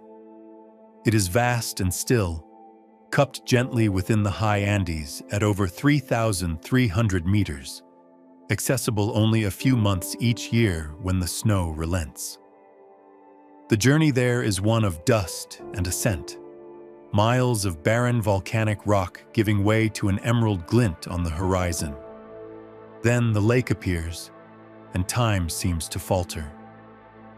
Its mirror surface reflects the towering cone of Maipo volcano, its perfect symmetry doubling in the water with almost mythical precision.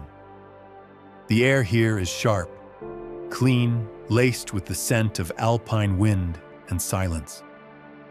Flamingos gather in tranquil corners, their rose-tinted feathers echoing the glow of dawn. The lake itself is glacial, cold, pure, unnervingly clear. On still days, the reflection is so complete that it feels like you're suspended between two worlds. And as sunset comes, the Maipo ignites in gold and coral, its reflection shimmering like a pathway into some higher realm. Laguna del Diamante does not entertain the casual traveler. But for those who arrive with patience and reverence, it reveals itself as a place where heaven and earth meet in mirrored stillness. Where the dry lands of Chile bleed into the Atacama's northern edge, the wind-carved cliffs of Valle de la Luna stand like guardians of an alien planet.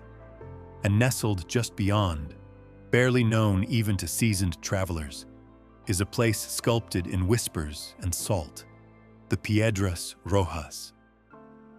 Here, the high-altitude desert becomes an artist's canvas, painted with colors that defy logic. Rust-red rock formations wrapped around lagoons of neon turquoise, framed by the silent, snow-dusted Andes. It is a place where extremes collide. The sun burns and the air chills. Flamingos wade through shallow mineral lakes, their pink reflections mirrored in surreal clarity. The landscape looks alive, like it's breathing through the dry wind that scrapes across the plains. And yet, there's no movement, just the heavy hush of geological time, stretching endlessly into the horizon. You arrive not by chance, but by choice, bouncing across salt flats and gravel trails until the world falls away behind you.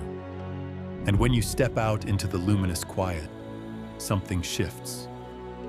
The colors of the earth seem more vivid, the sky more infinite.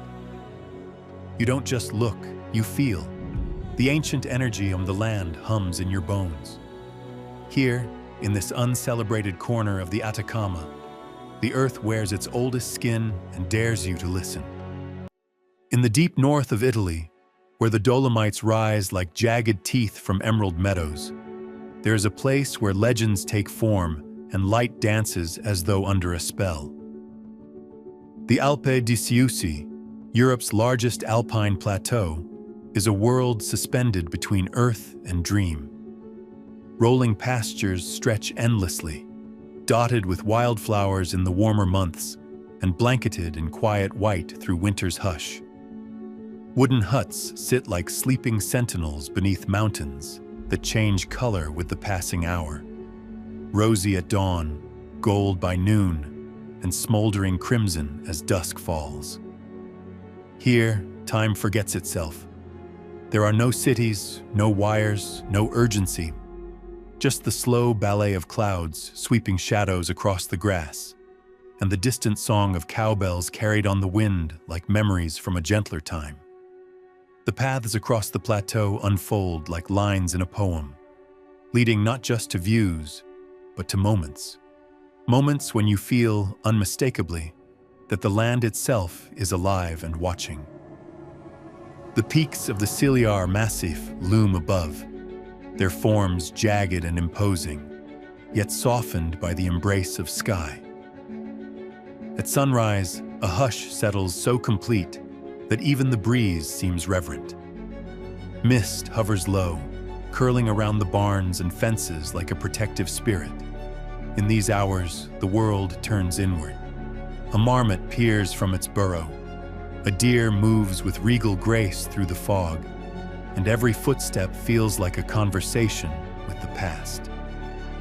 Villagers tend the fields with hands hardened by tradition, their lives attuned to rhythms modern life has forgotten.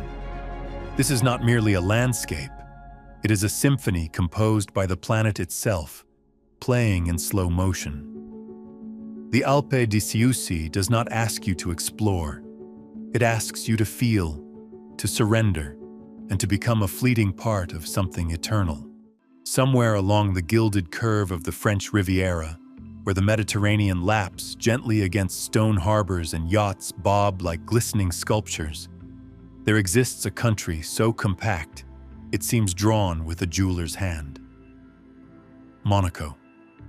A sovereign whisper of a nation, nestled between sea and cliff, between decadence and stillness, between speed and silence.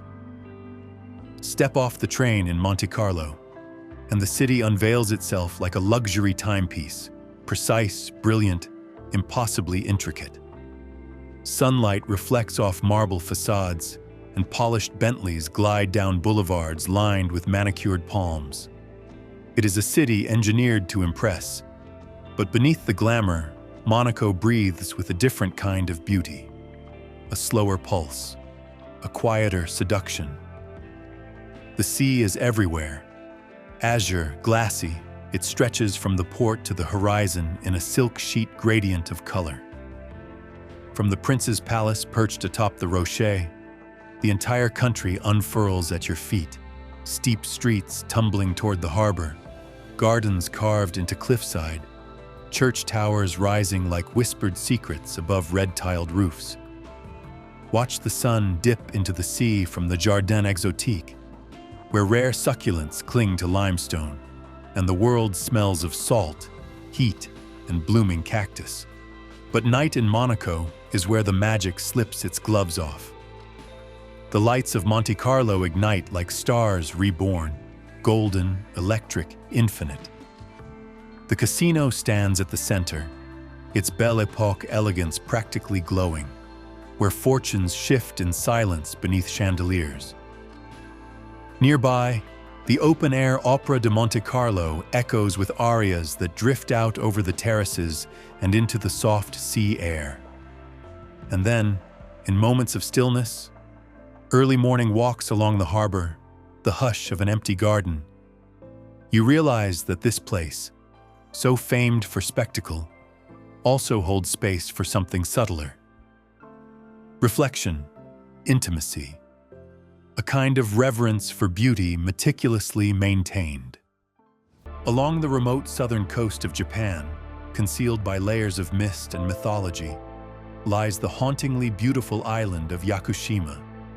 A land of rain and dreams, this emerald isle is draped in ancient forests, so dense and alive, they feel like the lungs of the planet. The island's crown jewel is its primeval cedar trees, some more than 7,000 years old, silent giants with bark like woven armor, roots sprawling like frozen rivers through the mossy floor. As you step beneath their towering canopies, the forest swallows the world. Time becomes irrelevant. Sunlight filters through layers of green, refracted by moisture, creating an ethereal glow that lingers in the air. The soundscape is hypnotic. Raindrops tapping leaves, the distant rustle of deer, the occasional call of a yaku macaque.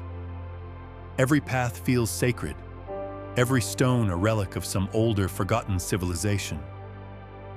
The Jomonsugi, the island's most revered tree, stands like a monument to eternity. Reaching it requires a journey through winding trails, footbridges over roaring rivers, and moments of awe so profound, they stop you mid-step. It's no surprise this enchanted realm inspired the Studio Ghibli film Princess Mononoke.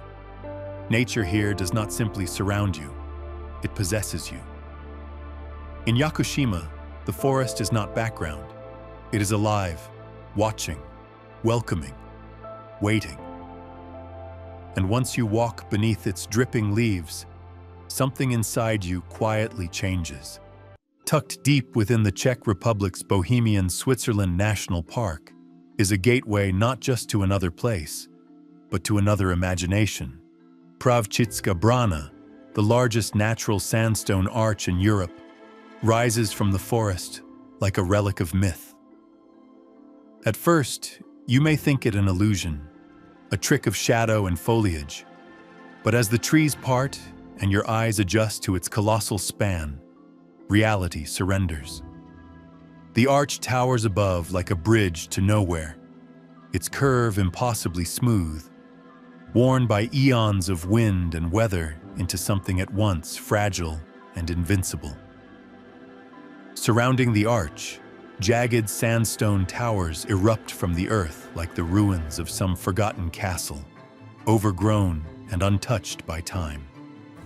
The silence here is vast, broken only by the soft rustle of pine needles underfoot and the occasional echo of a hawk crying overhead. Morning mist clings to the rocks, giving everything a spectral glow, while trails meander like veins through the forest below, guiding you through labyrinthine gorges and sudden clearings. An old chateau stands nearby, red-roofed and half-swallowed by forest, its windows like watching eyes. From its terrace, you look out not just over land, but into legend. The views stretch into Germany, into layers of hills and shadows that feel less like a landscape and more like a whispered story.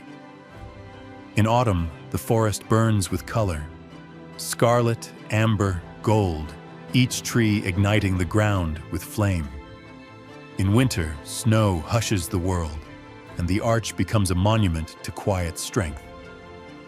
Pravchitska Brana does not demand attention. It commands it by being precisely what it is: impossible, enduring, and more beautiful than anything built by human hands. There's a silence in the valley of Svaneti that speaks louder than words. Deep in the Caucasus Mountains of Georgia, this ancient land sits cloaked in cloud and myth, as though the peaks themselves are guardians of a forgotten world. Svaneti is wild, unpolished, and achingly beautiful, a place where time has chosen to walk slowly, lingering in stone towers and whispering through alpine winds. The village of Ushguli, one of the highest inhabited settlements in Europe, rests beneath the icy majesty of Mount Shkara. Here, the air is thin and crisp, scented with wood smoke and pine, carrying echoes of chants from medieval churches that stand solemn among the homes. Stone towers, centuries old, puncture the sky like fingers of history, built by the Svan people to protect against raiders and avalanches alike. Their silhouettes against the morning fog feel almost reverent, like the remnants of a civilization carved straight into the bones of the earth. When the sun breaks over the peaks, light spills across the valley in golden ribbons, washing the green hills and narrow paths in color so vivid it feels unreal. Rivers braid their way down the slopes, their water so pure it mirrors the sky, and horses roam freely across meadows studded with wildflowers. There is a sacred kind of stillness here, one that humbles even the loudest heart. Travelers who find their way to Svaneti speak of a shift, of something unnameable that settles in their chest. Perhaps it's the weight of the mountains, or the ancient rhythm of life still beating in each stone. But more likely, it's the awe of realizing that there are still places on this earth that resist time, places that whisper stories instead of shouting them.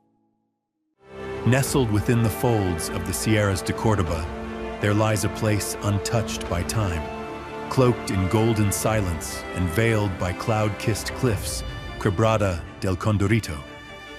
It is not simply a canyon, it is a sanctuary for the sky's sovereigns, the Andean condors. As dawn breaks, a lavender mist clings to the upper ridges, and the silence is total, broken only by the whistle of wind threading through narrow crevices. You arrive on foot, hours into a quiet pilgrimage through rolling hills brushed with wiry grass and granite spires. Then suddenly, the world opens. An abyss yawns beneath you, 800 meters deep, with walls that burn ochre in the morning sun. And there they are, wingspans stretching 3 meters. The condors rise from the shadows like sentient gliders, circling in reverent arcs. The air shifts with their passage, as if they write their presence in the atmosphere itself. Below, a thread of water glints like a moving mirror, weaving through the gorge, The rocks carry ancient warmth, and the cliffs feel alive, humming with age and wildness. There are no crowds here, no barriers, just you, the wind, and the great birds of the Andes, suspended in a theater of stone and sky that demands nothing and gives everything. High in the folds of Mendoza's Precordillera, where vineyards give way to jagged ridgelines and sky, lies a hidden amphitheater of stone known only to a few locals and solitary climbers, Cajón de los Arenales. This secluded granite valley is carved into the Andean foothills, like a cathedral of silence, its cliffs rising in vertical streaks of pink and gold, streaked with ancient ice. Reaching it requires patience, a gravel road snaking through forgotten arroyos, winding ever higher until civilization dissolves behind you like mist. When you arrive, the air has thinned, and the light carries a clarity found only at altitude. In the heart of Salta's Calchaquí Valley, where sun-baked cliffs fold like layers of ancient parchment, there lies a sandstone labyrinth untouched by fame, Quebrada de las Señoritas. This crimson ravine unfurls behind the quiet village of Uquilla, hidden from passing eyes by a veil of brush and shadow. But those who walk the ochre paths find themselves stepping into an open-air temple sculpted by wind and time. Towering hoodoos rise in serrated formations, like forgotten deities frozen mid-prayer. The earth here breathes fire. Every rock glows red, orange, gold, as if kissed by a sun that never sets. In some hollows, the silence is so complete, you can hear the heartbeat of the desert. Small caves pockmark the cliffs, once used by indigenous peoples, now echo chambers for the wind's whisper. At dusk, the canyon becomes a canvas. The light slants low and turns the ravine into a living painting. Cacti bloom in stoic defiance, and condors glide low, their feathers catching amber fire. This is not a place to hurry. Every curve reveals a secret. Every footstep deepens the silence. The Quebrada de las Señoritas is a myth given form, a shrine to Earth's artistry that asks for reverence, not recognition. In the dense green heart of Guatemala, where ancient stories cling to the trees and mist gathers like memory, lies the lost city of Yaxha. Unlike its more famous cousins, this Maya site remains quiet, undisturbed, tucked within the jungle near Lake Yaxha, a mirror of stillness reflecting the sky and canopy alike. The ruins rise unexpectedly from the forest floor. Stone pyramids, their steps worn with centuries of barefoot ascent, emerge from the earth like ancient sentinels. Ceiba trees wrap their roots around crumbling temples. Vines dangle across carved stelae, and howler monkeys call out across the canopy with voices like thunder. Climb Temple 216 at sunset, and you'll find yourself high above the treetops, staring out across a jungle that breathes.